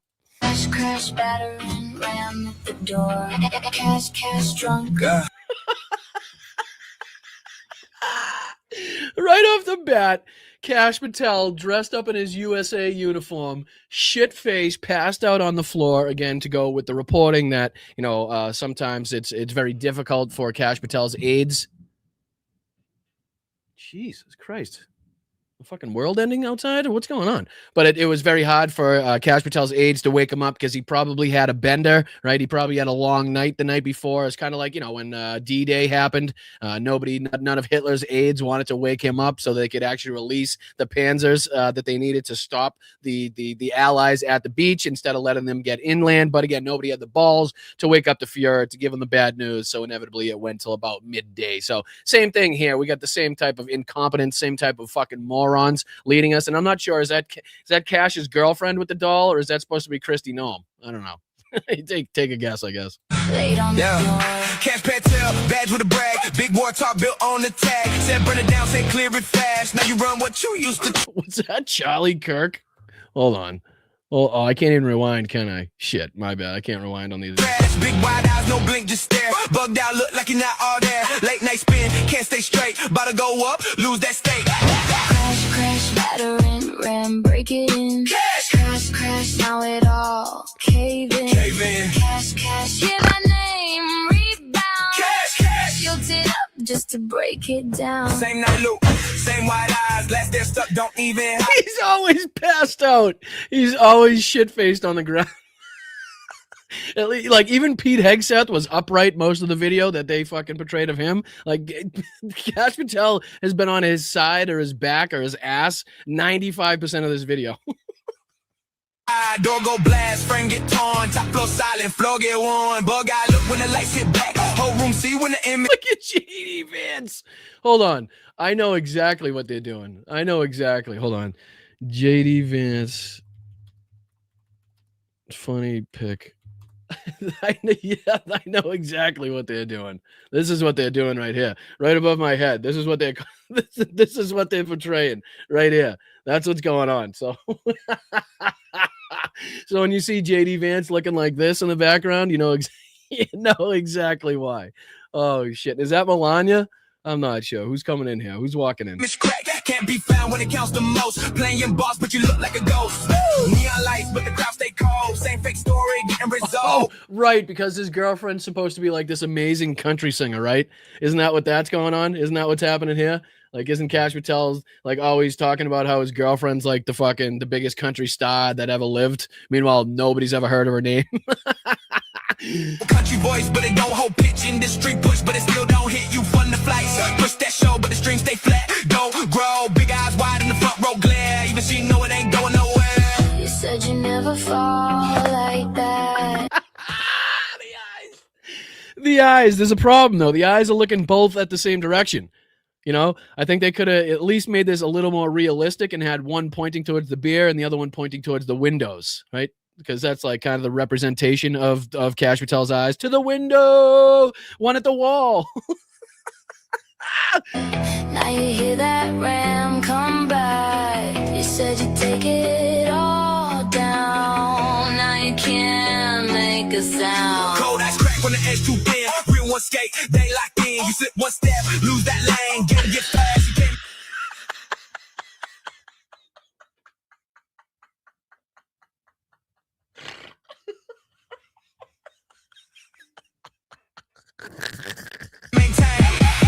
Crash, battering ram, break it in. Crash, now it all caving.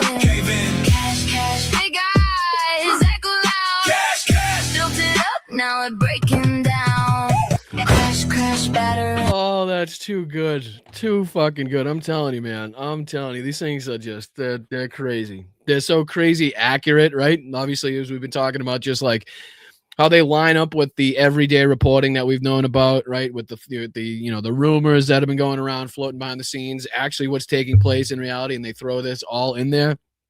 And again, spot on, well done, very well done again. But Kash Patel, I think he even responded to I think he responded to the reporting about his alcoholism and stuff like that, basically saying if the news isn't talking about them, then he's doing something. Well, if the news is talking about him, then he's doing something right. Basically, trying to get out of trying to get out of accountability as far as that is concerned. But once again, hell of a job done. I don't know who put that one out. I don't think that was.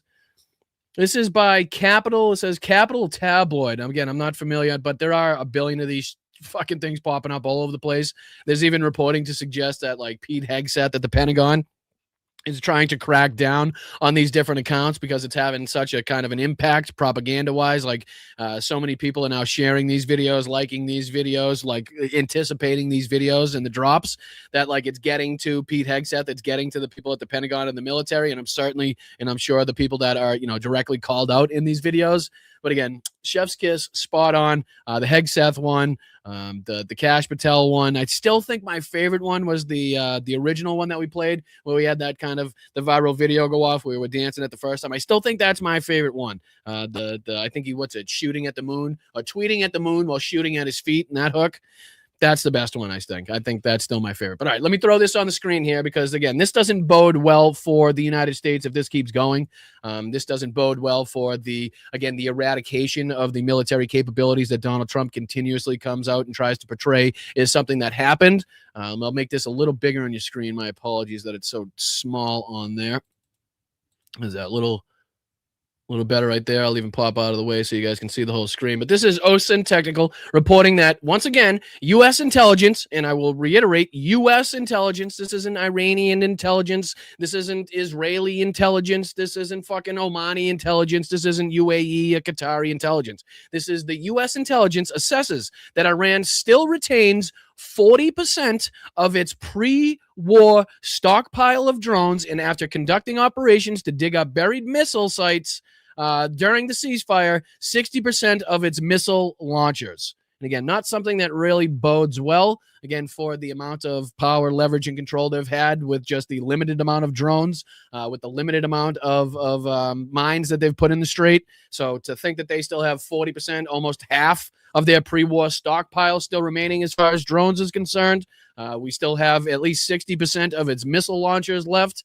Again, it doesn't detail how many of its missiles they still have left, but a lot of the numbers that the Trump regime was coming out in the first couple of weeks of this war and giving you, like, sounded great as far as the amount of targets struck, the launcher sites taken out, but it didn't give you the amount that the Iranians started with, right? So that's pretty pertinent information that we would need to know to even grade or judge how effective these things have been, right? So if you've taken out, 7,000 launch sites, great. But if they had 200 million of them, just making up a random number, but if you know what I mean, but if they had 100,000 of these things to begin with, then you guys got a long fucking way to go, and it's still a huge problem. You see what I'm saying? So it's like they can say they struck 15,000 targets. They can say they took out the Iranian Navy. Again, to what extent the Navy was a huge fucking problem. Doesn't seem like they need to utilize that Navy to the extent that they had it to control the Strait, to affect pressure on the world stage, to change global markets, right? So, I mean, they probably let that go, willingly, right? Don't have to fucking spend the billions every single year to maintain whatever ships they had to maintain. Meanwhile, now they're more powerful. They got more fucking power on the geopolitical front. I mean, I'd give up the old outdated ships, right? I'd give out the Navy that they haven't utilized in quite some time in order to get more geopolitical power, right? Fuck it. But this is, again, just goes to show, and this is the New York Times article here. U.S. intelligence and military estimates vary, but multiple officials say that Iran has about 40% of its pre-war arsenal of drones. Those drones, excuse me, I don't know why that moved. Let me exit out because I don't want to be in that. Those drones have proved to be a powerful deterrent. While they are easily shot down by American warships, commercial tankers have few defenses.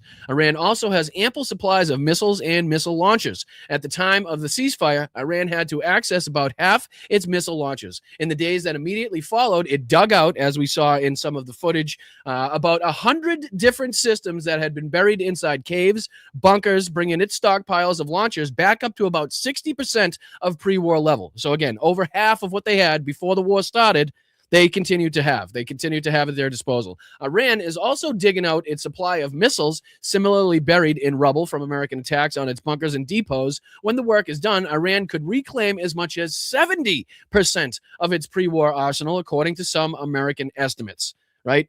Again, does that seem like the total incomplete eradication, the total and complete fucking, elimination of their military capabilities, of their drones, their missiles, their launchers, anything of that? Does that suggest that Donald Trump was correct in what he came out and said, right? And this is a look, I believe, here about 20 hours ago. The Strait of Hormuz has cleared out tonight after Iranian forces announced a closure and attacked multiple ships. Again, you can see the Absolutely nothingness as far as crossing there. I'm sure to a certain extent that's changed. As to how much extent that's changed, I'm not really sure. This was another one of the reports coming out here, where from top to right, clockwise, MSC Eurabia, the Mein Schiff 4, the Mein Schiff 5, and Celestial Journey, 4 cruise ships that seemingly did make it past the Strait of Hormuz. And I believe that was yesterday night, if I'm not mistaken, if not this morning. Forgive me if I'm getting that time frame wrong, but was relatively recent as far as that was concerned. It goes on here earlier today and talks about a convoy of 4 cruise ships ran the Strait of Hormuz at full speed, sailing under fire through the Iranian declared minefield. Again, just showing the chaotic nature in which ships and vessels are still trying to get past, basically dodging fire, dodging mines, basically taking their lives into their own hands.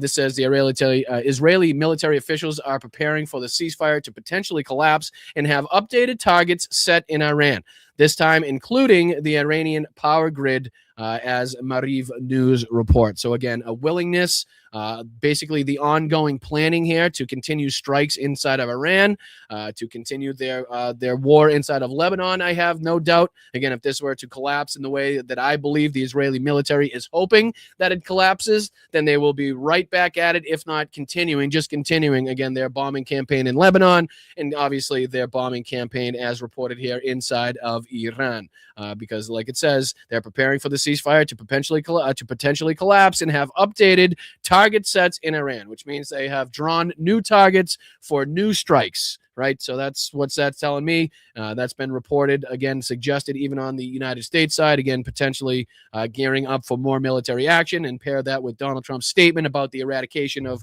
power plants, yada, yada, yada. Then again, we can see how this is nowhere near finished. This is nowhere near resolved. And again, it looks like it's going to get worse way before it gets better. Here's another kind of a bit of reporting from the Strait as well. This is from 9 hours ago. Iranian forces appear to have blocked another pair of tankers from transiting the Strait of Hormuz. The tankers, both sanctions, were forced to turn around in the Strait while attempting a crossing this morning. Hormuz remains mostly closed. And let me see here. I believe it was... Let me see. These 2 tankers here are the ones. So this is an LPG tanker. This is an LPG chemical tanker. I believe this is the flag of Angola, if I'm not mistaken. Correct me in the chat. And this is Botswana. I think that's Botswana. I think this is Angola. Correct me in the chat. I used to be really good with flags, but it's been a while. So if I'm not mistaken, I think that's Botswana, and I think that is Angola. So just some reporting of ships that were already turned around. And again, this is some 9 hours ago at this point. We're just kind of creeping back up to current time here. President Trump tells me that Iran has committed a serious violation of the ceasefire, but he still thinks he can get a peace done. It will happen one way or another. The nice way or the hard way, it's going to happen. You can quote me. And again, the fact that these reporters have the president's fucking cell phone number and can just at any moment of the day apparently call up the president and see how he's feeling and get whatever crazy fucking thought is on his mind at this point in time, just kind of shows you the chaotic and erratic nature of the way this fucking presidency, of the way this administration is run. He's just calling up random people, doesn't have to take a press conference, doesn't have to make sure that everybody hears the same thing. But let me call Jonathan Kyle, because I think Jonathan Kyle, I could give him a good statement right now, you know what I mean? Or just take a call from Jonathan. The whole thing is fucking whacked out. It really is. This goes on to say Trump to ABC committed a serious ceasefire. That's what he said to Jonathan Kyle in that one. We read his statement on that. We saw that video. Trump on Iran. The concept of the deal is done. You're shit me. Please tell me he didn't say that. Did he really say that? Did he really say that since I've been on? Oh, what's up, brother? What's going on, my friend? What's up, Alex? Good to see you in there, dude. Good to see you in there. Make sure everybody's hitting that like button. Subscribe to the channel if you're not already subscribed. We're trying to get to 20K, bro. We're trying to get to 20K before the midterm election so we can have we want the most weight behind our punches. That's the only way I can put it. We want to make sure that our opinions, the facts, get out there to the broadest audience, the most people, and that's with your help, your consistency in supporting this show, that we continue to grow the platform both on Facebook, YouTube, Instagram, Twitch, and Substack, all of those things. And hopefully more at some point. But this goes on here to say that Trump did say that the concept of a deal is done. God, we have a dumb ass president. We really do. Just this shit just never fucking ceases to amaze me. It's absolutely fucking wild how every single time we have to talk about this, like a new piece of information, a new piece of stupidity comes out that again is just like, what are we doing again? Like, how did we get in this position? Well, let me see here. There's a couple other things that I wanted to see if I could dive into as well. Let me bring this up. I'll take this off the screen. Appreciate you guys, because let me see if there was the OSINT defender as well, because he's typically got some good insight. Maybe there's been something happening since we got on here as well. Let me see here. Bear with me. Make sure you guys hit that like button while I'm digging this up on the back end. I do appreciate it. Thank you to all the mods. You guys are fantastic. I've been overwhelmingly blessed with fantastic mods. And that has really made my life a lot easier. So very much appreciate everybody on all the platforms for helping me out in that regard. Everybody that's sharing information, sharing the show out, sharing show time, sharing the merch site, sharing the merch itself. I really do appreciate it. And again, let's see if we can just dive into a couple of these updates here by OSINT Defender as well. This is playback from marinetraffic.com of vessel traffic from the Strait of Hormuz to the entrance of the Gulf of Oman since 1200 UTC 17 April through 1600 UTC today 19 April shows that several vessels transited the strait until several attacks by Iran forced ships to turn around. There has been little movement through the Strait of Hormuz for the last 24 hours. Again, flying in the face of Donald Trump saying that they seemingly have a deal in place, which would suggest the opening again of the Strait of Hormuz, not something that we're seeing. And I think some of this will be kind of regurgitated, something that we've already gone through. He says U.S. Donald Trump said in a phone interview that Iran has agreed to everything and it will work with the United States to remove its buried stockpile of highly enriched uranium, though he insisted the U.S. troops would not be deployed on the ground in Iran. No troops. We'll go down and get it with them, and then we'll take it. We'll be getting it together because by that time we'll have an agreement, and there's no need for fighting when there's an agreement. Nice, right? That's better. We would have done it the other way if we had to. The president then stated that the material would be brought back to the U.S. once it was recovered. Our people, together with the Iranians, are going to work together to get it, and then we'll take it to the United States. Again, absolutely nothing said by the other side, by anybody on the other side, whether it's the foreign ministry. Again, the leadership itself has even come close to suggesting that that's a thing, that they're even willing to give up any piece of their enriched uranium. Or again, the stranglehold that they have on the Strait of Hormuz. Let's see here. Senior officials now tell ABC that Vice President Vance is going to Islamabad and will be leading the U.S. delegation. So again, how many times has that flipped back and forth just in this show? How many times? 47 times maybe? He's not going. He is going. Seemed like he was benched. Now he's not benched. He's leading it. Now he's the captain again. Unreal. According to ABC News, Vice President will not be leading this.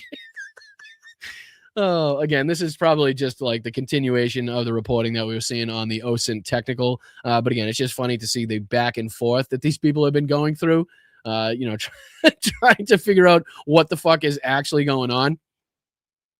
Let's see here if there's anything else that we could dive into. Somehow we flew through all the stories that I had up there to fly through. But what do you guys do? How are we doing on the goal? We seem like we smoked that goal. We smoked that goal. Thank you guys. You guys are amazing. Can't thank you enough, which means we will be doing an extended show at some point during the week. Again, we'll have to pick and choose the best news day to do it. Gives us the most to talk about. But again, let's just see here. Is this another one? Is this another Lego drop? No, that's one of the feature films that they're doing have been killing me as well. So they've gone away from, not gone away from, but they've also expanded into like feature length films with these Lego videos, which is just fucking absolutely fucking ridiculous. You know what I mean? It's like just a 10-minute like feature length film of like, things that have going on or said in reality right now, which just kills me every single time. The fact that they're expanding these is pretty good. But let me see. There was a couple other things that I wanted to bring up as well. Let me see if I can find those again. Hit that like button. I appreciate you guys. You're watching Blunt Politics. I'm Boston Brian. Just trying to dive into some of the latest and craziest nonsense that we've been going through, trying to figure out what's happening with the Strait. Obviously, the bullshit coming from Donald Trump. And again, trying to pair that up with the rhetoric coming from the other side and seeing where the truth lies.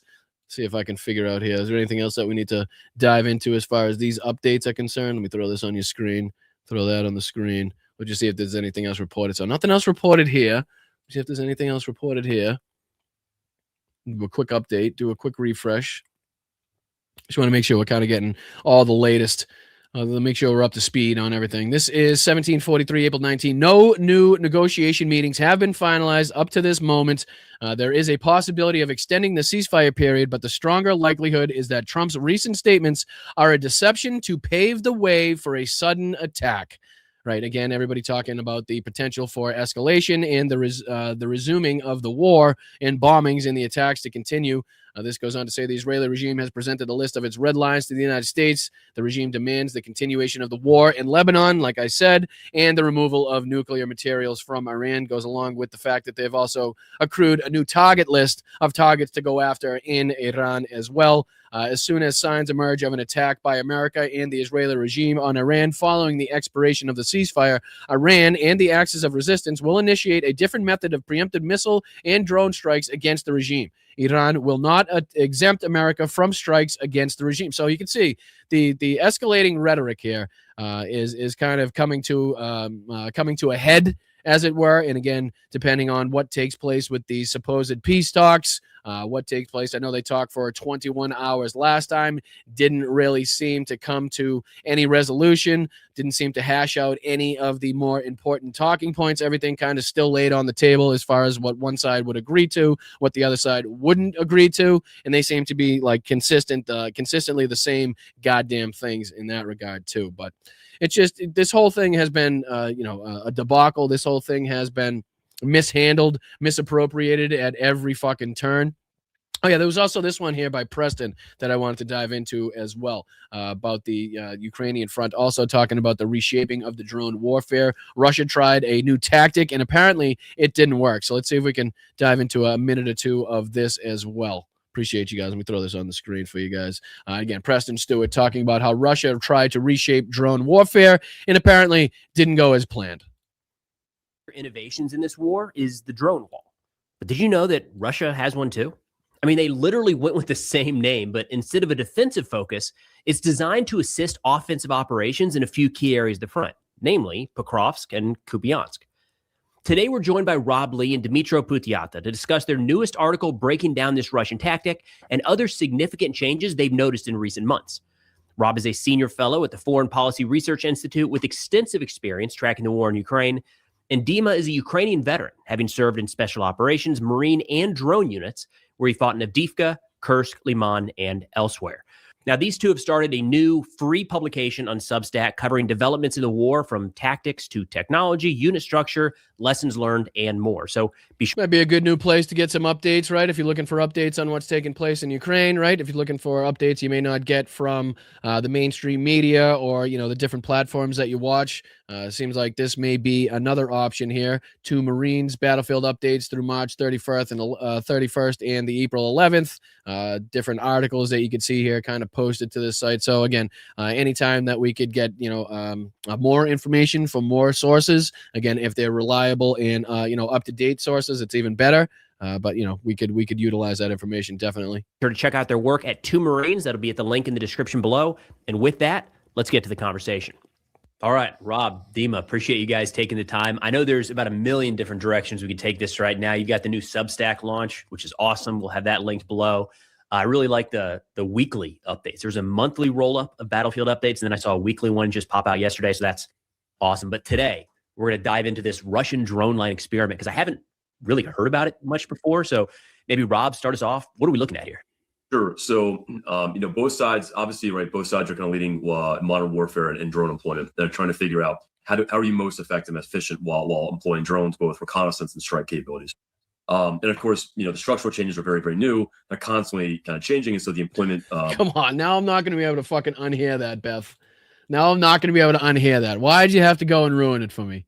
Did you really have to go and say that? I mean, come on. Jesus H. Christ. I mean, for crying out loud, at all these times and chances, we're trying to stay away from those assholes, trying to stay away from the Ben Shapiros and the fucking, Benny Johnsons and these idiots as much as we play their bullshit, right? But come on, fucking Beth. Jesus. I'm kidding. I appreciate you. The kind of methods are changing too. So last year, this is last summer, Russia had a couple different experiments of how to best employ, UAS. Russian military is constantly trying to determine the most effective methods. They're constantly trying to take data and determine, how can we employ FPVs, MOLNI, the types of UAVs more effectively. And so this is one of those kind of avenues where they're trying to improve the system. So, there are two combined arms armies. The second, which is part of Center Group of Forces, which is operating in the Pokrovsk direction last year, and 6th Combined Arms Army, which is operating up in the Kupiansk direction. I wonder if they give any visual representations here. Let me see this one right here. Numbers past the 4 line of enemy troops. The second one's from 5 to 10 past the. You can see the isolation zone, zone of detection of advancing, total clearance zone. You can basically see on the on the screen basically the difference in tactics and how the drones are utilized. The different drone brigades are utilized. 2 CAA drone line. Obviously the lines of going to the isolation zone. The different ones going to the zones of detection for advancing. Clearly depicting kind of they're trying to utilize to the best of their ability whatever weaponry, whatever drones they have, and trying to change the tactics, maybe trying to switch it up a little bit. You heard Preston say that he hadn't even really heard of this to a large extent, so probably something that they're attempting on small levels. We'll see if we can hear for a second here. There's also another video that I wanted to see here. We might have to end on that one. Pondering Politics just put one out. Apparently Kash Patel was on Fox News, so I want to see if he was kind of questioned about the Lego or if he had anything to say about the new reporting about his alcohol abuse and the fact that he's been very unresponsive as far as the aides are concerned, something that really doesn't bode well for the FBI director, who needs to be kind of on point, on alert at a moment's notice, considering all of the threats that are posed and all of the shit that the FBI has to deal with. So we'll see if we can dive into that. But I just want to see if I can get any insight as to these changes by the Russians. I apologize if it's a bit dry, a bit slow for you guys, but again, I want to see if any of these tactics come to fruition, if there's anything that we need to keep track of, anything that we need to keep an eye on, something that needs to be defended against, that type of stuff. So it's very important to me. It's something that's near and dear to my heart. So I appreciate you guys dealing with me. I know some of you are more apt to being into the domestic policy, domestic politics, but I really do appreciate you guys sticking with me and kind of dealing with my my relationship and my passion for the Ukrainians and those that support along with me. I really do appreciate you guys. For a lot of enemy troops up front line, and the last one was more than 10 kilometers. And basically, they divide up these zones. For the first, from 0 to 5, is usually about 3 kilometers wide, 0 to 5 kind of in depth. And then I think it was about 4 kilometers on average for that second echelon. And basically, the idea was to try and give the UAV units specific kind of sectors of flight, right? This is where you're supposed to do reconnaissance. They had specific kind of target priorities. And for the first grouping is mostly, I think, motorized rifle kind of tank UAS units for the first 0 to 5 kilometers. From 5 to 10 is often Spetsnaz, artillery, reconnaissance units. And then anything beyond 10 kilometers past the front line is assigned to Rubicon. And so Rubicon is. So it seems to me, like I said, and I know it's a bit dry, it's a bit mundane of kind of strategy talk for a lot of people, but to me it seems like that the Russians are trying to instead of flying drones up willy-nilly, just kind of putting them up any chance they get, flying into some sort of random position. Hopefully they run into a Ukrainian group or Ukrainian unit or a Ukrainian vehicle or something. They're actually trying to designate these different drones for different sites, for different portions of the battlefield, so that they have a little bit more, I don't know, like order, if you will, instead of just kind of randomly flying these things up and trying to, again, locate or spot anything that moves, going towards more a specific point in the front, depending on what, depending on what group you're in, depending on what the service is, what type of drones you're flying and stuff like that. Others will attack more closely associated. You can see here on the bottom, or it's not on your screen anymore, but on the bottom it says 0 to 5 clicks, and then 5 to 10 clicks, and then over 10 clicks. So you can see how the designations are trying to, again, be a little bit more calculated, as it were. So again, whether or not this is something that they're trying to implement, on the totality of the front line, or if this is just kind of, an innovation that they're experimenting with, is probably something that, the Ukrainians are much more up to speed on, but something that we should probably keep an eye on as well. So let me just see if I can throw this on your screen as well. We'll probably end with this one. And sorry that we flew through all of the craziness. Typically it takes a lot longer than that, but all of the updates and the stuff coming from the other side, it's pretty And there's no resolution yet. There's really no end in what's going on. Again, depending on what these Islamabad peace talks lead to, who's being sent, what the United States does up until that point, whether or not the Iranians are going to negotiate. It's kind of just the Strait is closed. Donald Trump was lying. The Iranians called out his bluff. They called out his shit. Basically, they called him out as a liar, and they closed the Strait because of the blockade was still on, like they said they were going to do. So basically, not much as far as I could see before I got on was kind of had the ability to change again until something took place inside of the talks inside of Islamabad. But let's see if I can put this on. This is from Josiah Pondering Politics, and again, this is about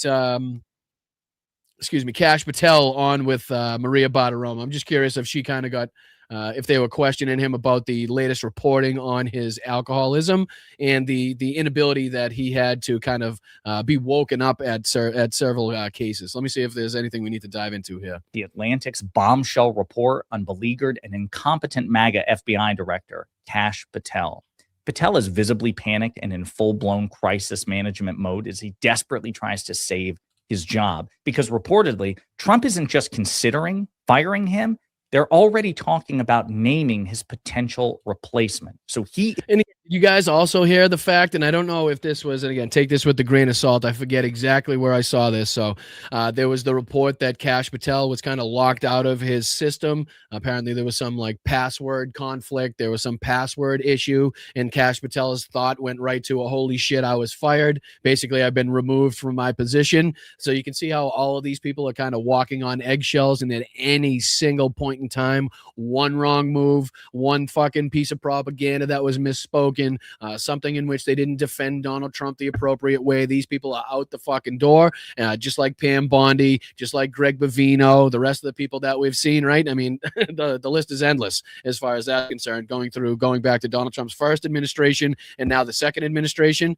But Kash Patel seemingly was scared shitless when he couldn't sign on to his profile or sign on to his account, but apparently it was just some sort of password malfunction, as it were. Is desperate. He went on Fox News earlier this morning for a softball interview with MAGA Fox host Maria Bartiromo. And as Patel desperately tried to spin this story and scandal in his favor, he also made a transparent ploy to keep his job by publicly lending credence to Trump's debunked conspiracy theory that the 2020 election was stolen.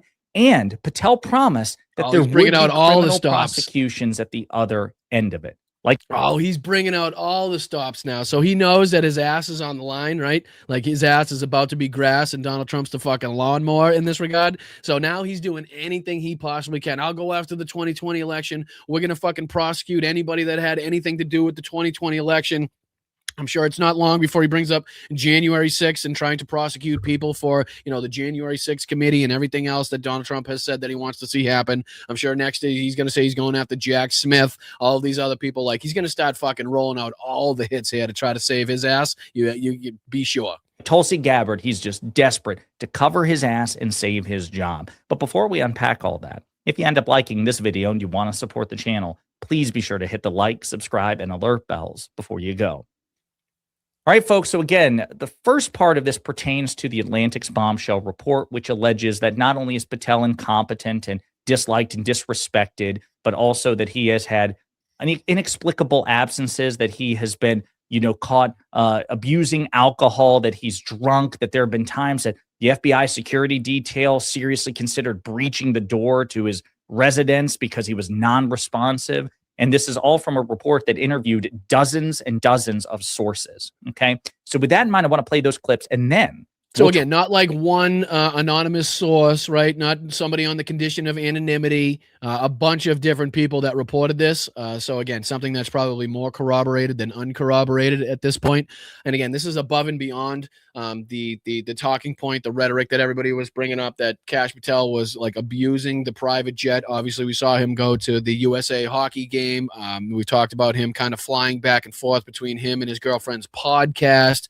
Again, just kind of using and abusing. the power and the stature that he has in the FBI to utilize whatever he can at his disposal, whether it's the security teams, whether it's the planes that are at his disposal, the cars that are at his disposal, utilizing that for his girlfriend. So basically all the improprieties now coming to light for Kash Patel, and he's doing everything he possibly can to try to stay in the fucking cult, to try to stay inside the hands of power, so that he's not excommunicated like the rest of the people that have been excommunicated out of Trump's regime. Talk about what Patel is lending credence to on Fox News to try to earn back Trump's favor and avoid being fired. Let me move on, because there is this scathing article about you in the Atlantic magazine.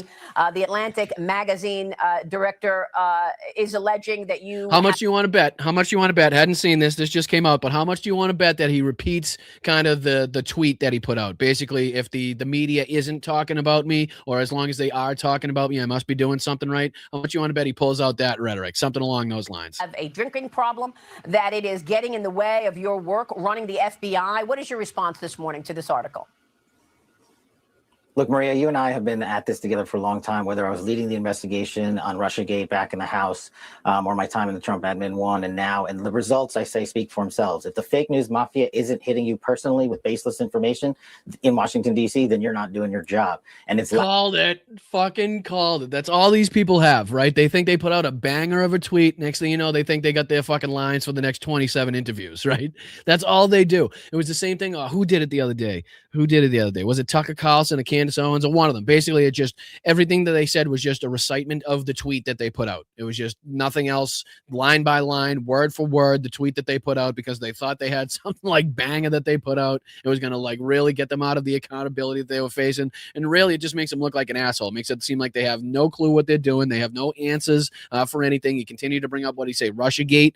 Like, again, you have nothing to point to at your time now as FBI director that would lead to anybody, keeping you around. Nothing that you could point to. Fucking Jesus. Louder than ever, because this FBI, under President Trump's brilliant leadership in backing the blue and backing law enforcement, this FBI has the most prolific year in crime reduction in United States history. So I just want to stop right there. Notice how he's not addressing the substance of the claims. Trump and Patel inherited years of downward trends in terms of crime. Under the Biden administration, crime was decreasing precipitously. Trump didn't create... It has been pretty consistently since the 90s, right? I mean, let's just be real. We talked about that. When was this kind of the big talking point, basically? Remember how we talked about that, like, crime was down 30%, and then Trump tried to come in and, like, claim credit for that? It's like, what the fuck are you talking about, dude? Like, what are you talking about? We could look at any graph, any chart, again, from the 90s and see a pretty consistent downturn in the amount of crime that is taking place.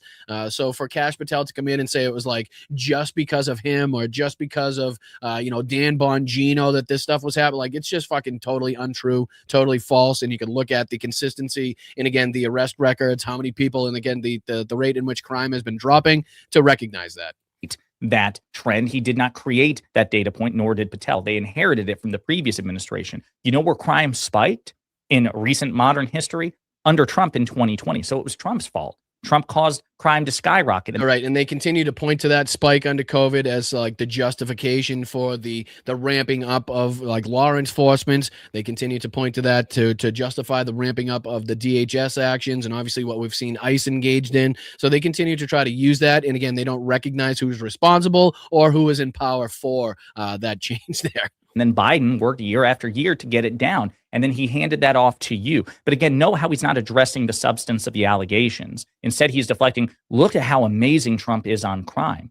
That doesn't exactly fill one with confidence given the allegations against you. Again, he's trying to save his job. Then he goes on to suggest that he will... Again, how do you not even address the claims of the alcoholism, right? Like, nowhere in that response of Maria Bartiromo questioning him about the reporting that came from multiple fucking sources, right? Not just one, source on the condition of anonymity. Like I said, a lot of fucking people were involved in this reporting. A lot of people had something to say. A lot of people had firsthand accounting that they were reporting on what Kash Patel was engaged in, the difficulties in which they faced to try to get him up. You heard, basically that they were threatening a couple times to, like, basically break down the fucking door to see if the guy was okay in there. But not at any point in his response does he address the alcoholism claims, whether or not any of this is actually true? No, just basically, as long as the fake news media, as he says, is speaking about you, you must be doing something right. That's not an answer to the question. That is not giving anybody any more trust, right? That's not denial of any of the reporting at all. That's just basically bullshit obfuscation propaganda that everybody in the MAGA base is known to do. Let's point towards Joe Biden. Let's point towards Barack Obama. Let's point towards fucking Nancy Pelosi. Anybody that I could point at besides me, or the accountability or answering this question is what they're known to do. In fact, be suing the Atlantic over this unflattering, damaging report against him. Check it out. And so, you know what? They can beat their drums and stand next to toxic waste all they want, but that doesn't make it toxic waste. And Maria, I'm happy to announce on your show that we are. I'm sorry. I know that's a side note. I know this is very unimportant, to the theme, to the overarching general fucking topic that we're covering. But if you're standing next, I'm going to have to hear that one again. Can I hear that one again, please? What was that saying? The toxic waste all they want, but that doesn't make it toxic waste. And Maria, you can stand next to toxic waste all you want, but that doesn't make it toxic waste. Then how the hell are you standing next to toxic waste? If you're standing next to toxic waste, I'm assuming it's toxic waste. Like, what the fuck? Like, again, he thought that was like a boom mic drop situation. Like he could walk off Maria's set after just fucking dropping that one line. You can stand next to toxic waste, but that doesn't make it toxic waste. I'm sorry. Is that like a Ninja Turtles? Is that a line from the Ninja Turtles I've forgotten? Like, you know what I mean? Like the ooze, the slime. I'm sorry. Is that where did that come from? I'm happy to announce on your show that we are not going to take this laying down. You want to attack my character? Come at me. Bring it on. I'll see you.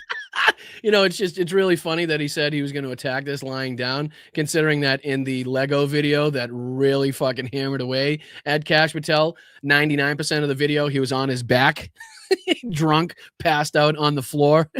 So again, it's just pretty ironic to me that he's saying that he's going to not take this lying down, considering the Lego video in every which way depicting him as being lying down. I'm just saying. You in court. So you're going to sue them? Absolutely. It's coming tomorrow. Tomorrow you will be dropping a lawsuit against the Atlantic magazine. Yes, I will, for defamation. And because you know what, Maria? So, but again, now we'll end on that one. I'll get you guys out of here. We'll start thanking some people. But wouldn't that then bring up the fact that they would have to be the people that spoke in that reporting would have to be named? Like, wouldn't the Atlantic, or excuse me, for whatever publication he was just speaking about, I believe it was the Atlantic, right?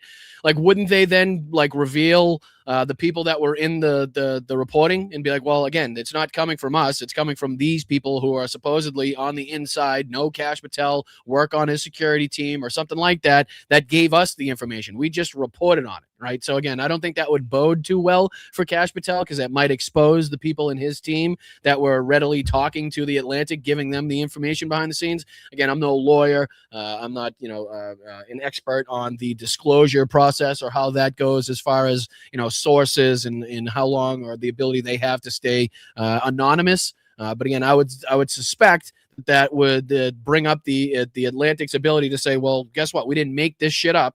This is coming from these people. So again, if you have a fucking problem, have it up with these people who apparently work inside of your fucking team and have all this information to give us. Right? Am I wrong? Let me know if I'm off on that one. Again, like I said, I admit I'm no expert in that regard, in that field. So right hand up accountability on that one.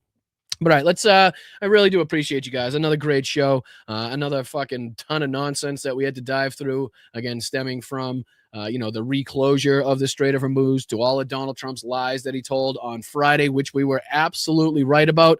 Again, if that doesn't give you some, the ability to recognize that there is some benefit to watching this show, right? There is some benefit to listening to my dumbass talk about politics and give you my opinions and go through what's taking place on the ground, because everything that we said Friday came to fruition. Everything that we said didn't make sense.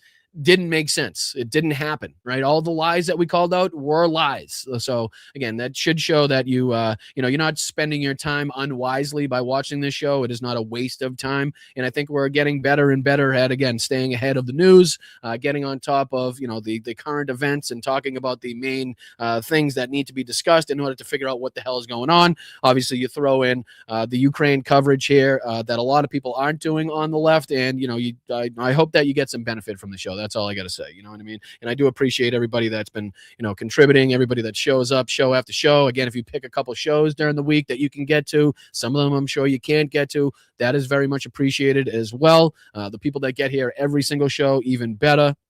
But let's go through the list here, see if there was anybody nice enough to throw over a buck or two on the old Venmo machine. Mike Z, thank you so much, brother. Thank you for the $2. And he says, fuck cancer. And we will absolutely reiterate that, second that notion. Absolutely fuck cancer. Right there with you, Mike. Thank you so much for your support. Hope you're well, my friend. We care about you. We appreciate you here. Thank you so much to Roger C as well, from Karen and Roger. Much appreciated, you two. Very, very, very nice of you, and I can't thank you enough for your contributions and your generosity throughout the time that we've been doing this. Thank you so much to Karen E for your swear jar. Keep up the good work. Let's fucking go. Thank you, guys. I really do. I enjoy the notes just as much. I really do. Thank you so much to Barbara M. $20 as a tip. Thank you so much, Barbara. Very, very nice of you. It was also my grandmother's name, so very partial to that name as well. Thank you so much to Tom and Victoria. Thank you so much to Suzanne M. Thank you so much to Roxanne. Thank you so much to Nancy. Thank you so much to MR, Geneva, and Allison over the last couple days. Again, you guys are the backbone of the community, along with the YouTube members, along with the Patreon members, and along with the people that, every now and again throw a buck or two into the super chat. You guys continuously make this show happen. Keep it going. And again, I am just so appreciative of you getting me at least to this position. We are looking to the moon as far as our goals. Again, like we're trying to say all the time, let's get to 20K before the midterms rolls around. I want to start building this into a much broader coalition. I want to start having a lot more I want to start creating a lot more waves. How about that? That's what I want to do. I want people on our side to recognize us. I want people on the other side to fucking recognize us. And that's me and you as a community and as a show. So with your help, we're going to get there one of these days. And I appreciate you. What do you say we start thanking some people on the YouTube side of things? Thank you guys so much for getting us to the goal as well. Like I said, we're going to pick a show during the week. We'll do an extended broadcast because there's a lot that typically we don't get to dive into on a show as long, as a 2-hour show is, and you could probably make it a 4-hour show and you still wouldn't get to everything. So again, thank you guys for getting me to the goal. First on today was Dame Dog. Let's go, brother. 1 of 20. Thank you so much for the $5 contributions. Always good to see you, my friend. Always good to see you in the Zoom meetups as well. Check out patreon.com. Get you access into the 4 monthly Zoom meetups that we do for all the categories there. Obviously, check out the discount code, the discount that you get if you check into Patreon. Obviously, the perks that you get. We're trying to, again, do a new revamping of the Patreon. We're going to stay up to speed and up to date on that one, as I promise you, and we're going to make sure that that is the best and most kind of beneficial that it could be, especially trying to do it the independent route, right? Again, right hand up accountability, and I try to be as open and as honest as possible. Typically, when you do it the independent route, it doesn't give people much incentive to sign up for these extracurricular things, right? A lot of these platforms utilize some content hidden behind a paywall to get you to sign up for the Substack or to get you to sign up for the Patreon, right? If you don't do it, you can't see it. I don't do that. Like, I would never hide a piece of content behind a paywall for you guys. I always consistently say, if you've been here since day one, I don't give a fuck if you don't have 2 pennies to rub together. You should be able to see my content. There should be no reason why you can't. And if you have the ability to support, then that, then you can kick in, you can contribute to the show. But if not, do all the free stuff. Like, share, subscribe, a couple fucking emojis in the chat, a couple comments after the video is posted. All goes to be beneficial towards the show. All helps to let the algorithm know you guys enjoy what you're watching, you like what you're seeing, and then you consistently come back and support the show. So I do appreciate you guys, really, really, and truly. Thank you to Dane for starting off in the right way. Thank you, Roxanne 1979. Appreciate you in the $3 contribution. Nice super sticker sent in there. Thank you, Roxanne. Thank you to BH. What's going on, Bri Guy? We are in a crap show as long as we have half a governance system that is in lockstep with Project 25 agenda. It's like swimming up Schitt's Creek. No notes, no complaints, nothing to change as far as that's concerned. I think you're spot on. We are in a crap show. We do have half a governing system that is in lockstep with the Project 2025 agenda, and the other half seemingly is in lockstep with AIPAC. So again, the shit show that we're in and trying to fight out of is pretty evident. And again, is being recognized by more and more people daily, I think. So, B-Guy, appreciate you, my friend. Thank you for being here. Thank you to Jeffrey. Appreciate the 420. Let's fucking go. Day early and $1 short, I'm sure, but that's all right. Tomorrow we don't have a show. So, again, everybody get your 420 celebrations in today. I appreciate you, Jeffrey. Appreciate you, my man. Thank you so much for everything you do. All the ways you support the show. Very good, very valued member of the community there. So thank you, Victor, as well. 25th for 47. Again, no notes, nothing to add there, Victor. Very much appreciate you. Thank you so much for your kind contributions, your support for not only our domestic issues, but also support for our Ukrainian brothers and sisters. Thank you guys so much for being behind me in my passion and supporting Ukraine. And obviously the different humanitarian fucking plights and different humanitarian emergencies that are now facing us throughout the globe. So thank you so much, Victor, and everybody else. Thank you to Tamra for the $2 contribution. Very much appreciate that, Tamara. Hope you're having a wonderful day. Hope you have a great weekend. Thank you so much to Laurie for the $10 super stick. Let's go. Make sure the pup gets a treat for me and a nice little belly rub after he gets up from his nap, of course. Looks like he's napping comfortably, so don't wake him. But afterwards, a nice treat for me. Nice little belly rub would be great. Couple scratches, all right? So thank you, Laurie. I appreciate the 10. Thank you, Bobby Slacks, as well, for the $10 contribution. Slava Ukraini, right back to you. Heroyam Slava, Bobby. Love to you, brother. Love to all my fellow Bryantologists. Dump just can't get anything straight. Going to share on my social media. Thanks, everyone, for your kind greetings. Right back at you, Bobby Slacks. Sorry, it took me a little bit to see you're trying to get my attention in the chat today. That is my apologies. But again, it's tough to do. Only Kash Patel. Only Kash Patel could do a live stream and keep an eye on the chat at the same time. That's all. Again, my apologies. But thank you again, Roxanne, for the $2 contribution. Thank you so much to Tiff. Always good to see you in here. Hello, it's cool you've been visiting Manda's Live. Bring the laugh.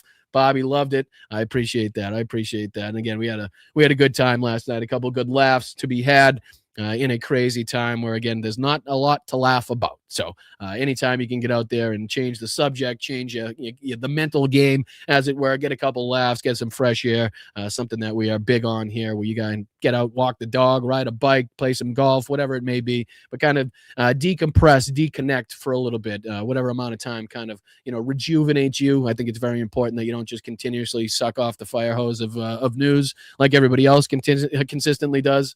But thank you guys. Thank you, Tiff, for being here. I appreciate you being here for 18 months as a member as well. Thank you so much to Corey for the $20 contribution. Appreciate you, Corey. As always, very valued member of the community there. Hope you're having a wonderful fucking weekend. Hope it goes. Let's see. Is it still pouring out? Yeah, shitty out. I'm telling you, it's nice during the week and shitty during the weekends. I think that's kind of the consistent theme here that we're going with. But thank you, Corey. Thank you, Yaakov. I appreciate you, brother. Lego videos are fire. They really are. And again, it's not just like the beat or the theme, or again, that the fact that it's like goes against Hegseth, the Kash Patel, or Donald Trump. Like, they are very fucking like nailed, rooted in today's news. You know what I mean? It's like a lot of people are making jokes like, oh, the Lego video's out, gotta go get the news. You know what I mean? Like, that's how like beneficial they are. That's how like spot on they are. So again, there's a lot of pieces to the puzzle that make those the viral successes that they have been. And again, it all just adds up to a kind of a thorn in the side of this regime, the Donald Trump regime, because again, the reports were that even Pig Hegseth was trying to crack down on these different accounts that were putting these out. So we'll see to what extent they actually crack down on those. But thank you, Yaakov. I appreciate you, brother. And shame on you for not correcting me on saying your name wrong for all this time. Thank you, Jess. Thank you, Danny, for being here for 21 months. You guys are amazing. We believe in you. You're amazing. We love you. Right back at you, Jess. Right back at you, Danny. Right back at you, Teague. We love you guys. We appreciate your support. Thank you so much for watching as a family unit. I really do appreciate that. It means a lot. So thank you to both of you guys for your long-lasting support that we've had here. Thank you, DPD. Very much appreciate that for the $20 contribution, my friend. Thank you, Boston Brian, for keeping it real. I love this community, for keeping me sane. This dystopian reality, I still think you should run for office. And again, don't put that into the fucking zeitgeist. Don't be throwing that into the atmosphere. Then more people will be asking, and then we'll be fucking, oh man, we'll be in some real trouble if that's concerned. I don't know. We'll figure out where we have the most kind of, we get the most bite with our bark, right? You know what I mean? We'll have to see. We'll step up maybe if it comes to that. Hopefully it doesn't. hopefully for this country's sake it doesn't. But thank you, DPD. I appreciate you, my brother. Thank you to Kev, my friend. Thank you for the $2 contribution. Is that you as a tyke? Is that you as a youngin' on the beach? Appreciate you sharing that, Kev. Thank you so much for the $2 contribution. Shout out to you. Hope you're having a wonderful weekend. Thank you to JD for the 5 gifted memberships. Let's fucking go, JD. Appreciate you, my brother. As always, very valued member of the community. Thank you for the 5 gifted. Make sure we're reaching out to each and every single member of the community that's contributing. Nice W in the chat for whoever. Nice W in the chat for JD. W in the chat for Kev. Everybody. DPD, Kyle, everybody. Dame, the whole 9 yards. Make sure we're getting W's in the chat. So thank you, JD. Thank you, Yakov, again. Like, share, and subscribe. Let's fucking go, Lobsters. You're amazing. You're amazing, brother. Can't thank you enough. Hope the little one's doing well. Hope you're having a great weekend. Thank you, Slacks. Again, chumping this whole regime must go.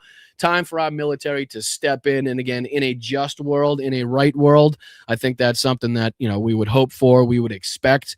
But again, with the power and the control that is kind of the hand of the Trump regime right now, that is kind of just totally encompassing the government at this point, I don't think it's something that we're bound to see. Again, depending on how this escalates and kind of what position the U.S. military is put in, above and beyond kind of the danger that has already been posed to them, above and beyond the losses that they've already incurred. Maybe that could change. And again, hopefully that's something that we don't have to worry about. We don't have to call for there. So thank you, Slacks. I appreciate you, my brother, for everything that you do. Thank you, Yakov, again. Mr. War Crimes back at it. Yes, he was. As always, again, when he gets pissed off, when he gets frustrated, when he looks like a bitch, he just threatens genocide, apparently. That's like his go-to now. That's like his move at this point. So appreciate you, Yakov. Thank you so much. Thank you, DPD, for the 5 gifted. You guys are amazing. You really are. Thank you so much for that. 5 gifted members.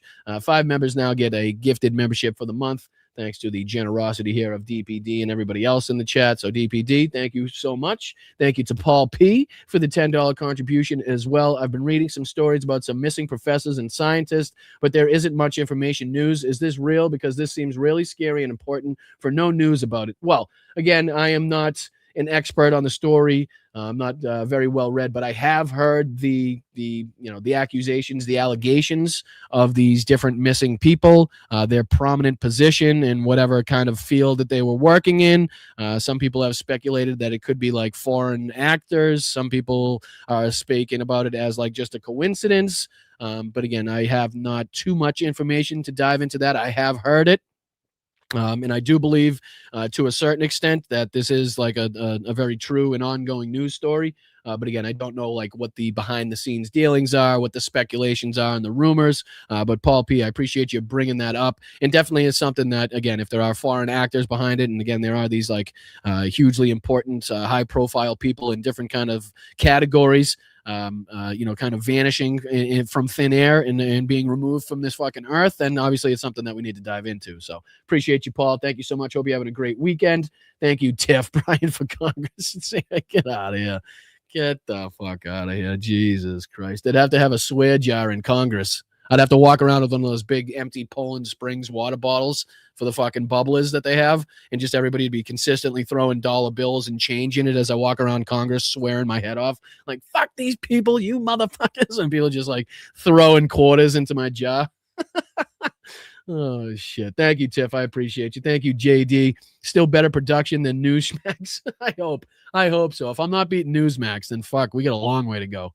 I might as well pack it in now if I'm not beating Newsmax. But thank you, JD. I appreciate you, brother. Thank you for everything that you do. Thank you again. Siempre antifascista, as always, right there with you. Welcome to the opposition. Welcome to the resistance, motherfuckers. Hope you welcome. Hope you find a welcome community here because you're going to need it. Let's go. I appreciate you, JD. Let's go, V. Sawyer. V Sawyer in the house. Let's go, V Sawyer, with the $5 contribution. Shout out to you. Really do appreciate that. What's the picture? Is that a concert? Looks like a concert of some sort. What concert? Rammstein? Is that a Rammstein concert? I don't know. I just pulled Rammstein out of my ass. I'm not sure where that just came from. I think I just went straight back to the Family Values tour with Cohen. Rammstein, remember that? That was a good cassette tape. The Family Values. What was that? 96? God damn, I'm aging myself. Fucking hell. V Sawyer, appreciate you. Thank you so much. Yakov again. F True, F Net, Netanyahu, F Putin, right there with you. And again, that's probably the way that you have to write it so that the super chat actually goes through. So clever way to do that. Appreciate you. Thank you so much to Bicycle Mike, F Trump, F Ice, F Cancer. So we have a theme going on here. We do have a theme. And I'm right there with you, Bicycle Mike, right there with you. Hope you're well, my friend.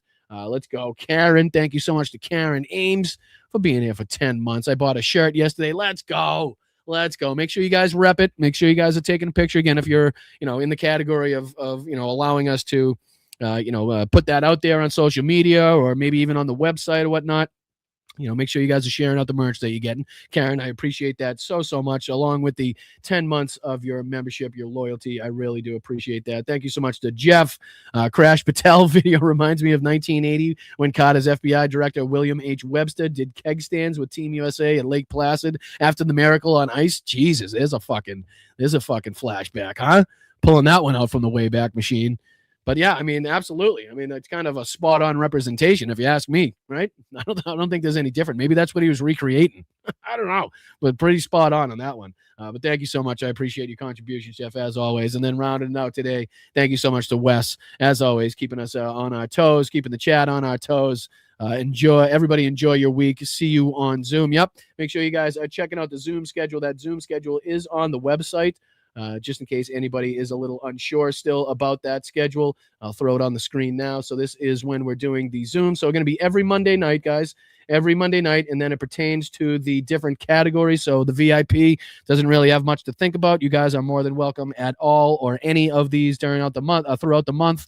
And then obviously we got the different categories that are assigned there that you guys can show up to. Look for the link. If you sign up at patreon.com, you also get access to, like I said, the different perks that we're putting out there. Here's just a little bit of the merch that we got, just a few of the categories. Stop pretending your racism is patriotism is one of my favorites. I love the fascist fighter. Obviously, only you can resist fascist liars is a good one. A play on the old Smokey the Bear. Forest fires. Big fan of human rights. Chinga la migra. People of quality don't fear. People of quality don't fear equality, which is a great one. Obviously, the resist is kind of clear and gets the message out there right away. And then obviously we got our different perks for the Patreon members signing up. We got some stickers handed out. We got some canvas tote bags going out. So again, just trying to give you guys a little incentive, a little push towards, signing up at the VIP. Obviously, here's the different levels and categories and different benefits that you get. We're going to try to, rehash the Discord server as well. I'd like to see you guys get active on the Discord server. I know I may not be able to attend all of these different things, but if you guys want to keep the conversation going on Discord, I would definitely advise you to do that. Wherever you guys want to continue hashing out what you were hashing out in the chat during the show, or if you have any questions, comments, concerns, anything like that. But if you have the the financial capabilities to do so, think about checking out patreon.com/Boston Brian to help out the channel. And then, like I said, make sure you're following us at all of the different social medias, which again are all linked on bostonbrian.com, along with the merch site, along with our show schedule, and along with the Zoom schedule. So basically a one-stop shop at bostonbrian.com for all of the information that you may need. Thank you guys so much for your passion, your loyalty, your commitment to the show. Thank you so much for your aggression. Your consistency here and staying along with the news, and even though it's depressing and it's frustrating and it's fucking infuriating, every single day you guys have stuck right there with me, as well as the other channels that you guys support. I don't in any way, I'm not naive enough to believe that, this is the only channel that you support. I see you guys out there in the different fucking chats. I see you guys modding out there for different channels, and I really want to recognize you guys and support you guys and let you guys know how much I appreciate you and how much you guys support not only this channel, but different independent creators, different channels that you guys support and watch and find some benefit in. It's a lot. I know it's a lot, and especially in these scary financial times, you guys can only do so much. And I want to make sure that a lot of people don't recognize how thin you're being spread. right now. So, if you can do the free stuff, if you can like, share, subscribe, please do that. And again, if you have a buck or two to kick it in wherever you can. So I appreciate you guys, and I will see you. What's today? Sunday. I will see you Tuesday. Go Bruins tonight. Happy Marathon Monday. Happy 420. Maybe I'll pop on at some point tomorrow. We'll give a shout out to the 420. You know what I mean? We'll get a little sesh going tomorrow, maybe. So look out for the notification bell. Hit that notification bell in case I pop on. That will also tell you when I drop videos or shorts. We've been trying to crank out more of the shorts to get people kind of, up to speed with the channel, and hopefully we can utilize that into, at one point getting the show broken down into longer segments, shorter segments, but longer than shorts, if you know what I mean. So instead of 2 hours, you could get a 10 or 15-minute segment of whatever we were covering. Again, it's tough to find the time to rewatch the entire show and cut it and do all that stuff. So I try my best, but the shorts seem to be working to a certain degree. Make sure you can comment on those, share them out if you can. It would be a great help if you could follow me on Instagram. We're trying to make a push towards 20,000 followers on Instagram, so that's substantial. I appreciate you guys, and I will see you. Let's just say I'll see you tomorrow for a little sesh for 420. How about that? We'll make that a thing. I don't know what time. I'll surprise you. You guys are going to be in a fucking cloud anyway, so it's not like it matters. All right, I'm out of here. I love you, mods. Thank you guys so much on every single one of the platforms, every single one of the mods that I have in there. I have been blessed to no extent with the best, most fantastic, kindest, most friendly, most down to earth, most consistent mods possible. So I love you guys. I appreciate you, and it's all due to you guys that I'm even here in this seat right now. So thank you to Facebook, thank you to YouTube, thank you to Twitch, thank you to Instagram, and thank you to Substack. Again, no charge for the Substack, no charge for the what's the other one that I don't charge for? I don't know. I forget now. No charge for the Substack, and there was something else that I don't charge for. I don't charge for much. To tell you the truth, there's not much that I do charge for. All right, so I'm out of here. I'll see you tomorrow, guys. I love you. I appreciate you, and you guys have a wonderful rest of your day. All right, I'm Boston Brian. Stay loud, stay proud, stay aggressive. Keep your head on a swivel. Make sure you're staying safe out there, and make sure you show up for the next one. Hit that like on the way out. All right, I'm out of here. Appreciate you.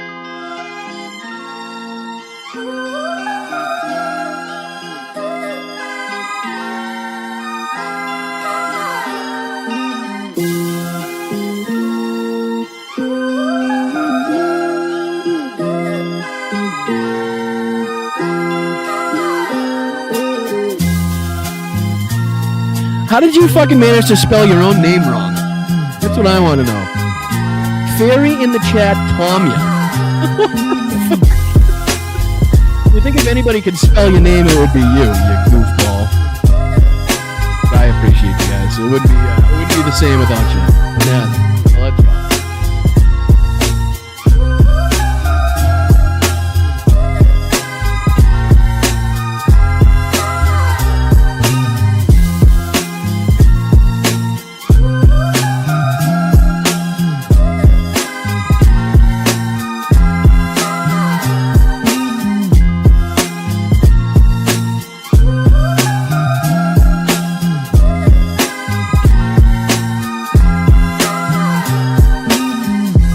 I'm standing up here bashing the living shit out of Nazis.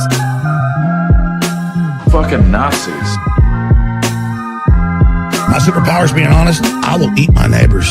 Вітаю, Бостон Брайан. Мій позивний танцор. Я представник 72-ї бригади. Дякую тобі і твоїм підписникам за цей донат, за цю чудову машину, яка буде нас возити усіх на позиції, захищати Україну і наближати перемогу. Разом усі до перемоги. Дякую.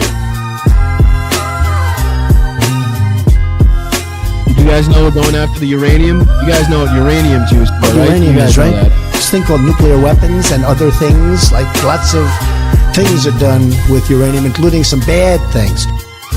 And I think when we fly it back in, it's going to come into the Civil War airport. Army manned the air. It ran the ramparts. It took over the airports. It did everything it had to do. Tell the director to call the White House. Do your fucking job! Call them dumps, big, massive dumps. We're inviting Americans from all across the country to come. He says, wrecked him, damn near killed him. Taking it back to Nevada where he's wanted for banging horses. To officially name the undisputed, when did this come out? We're a nation that just recently heard that Saudi Arabia and Russia will repeat.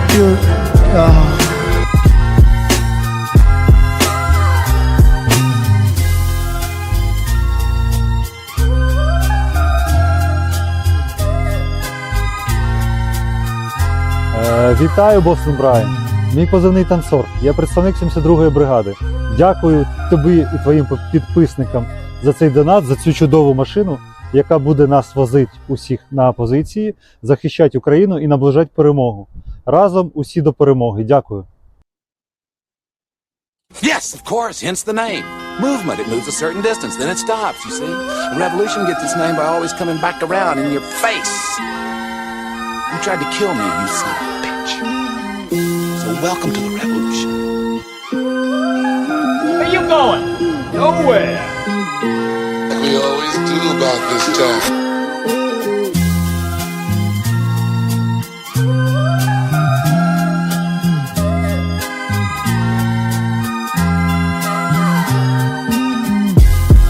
Brian, you're drunk. You're drunk.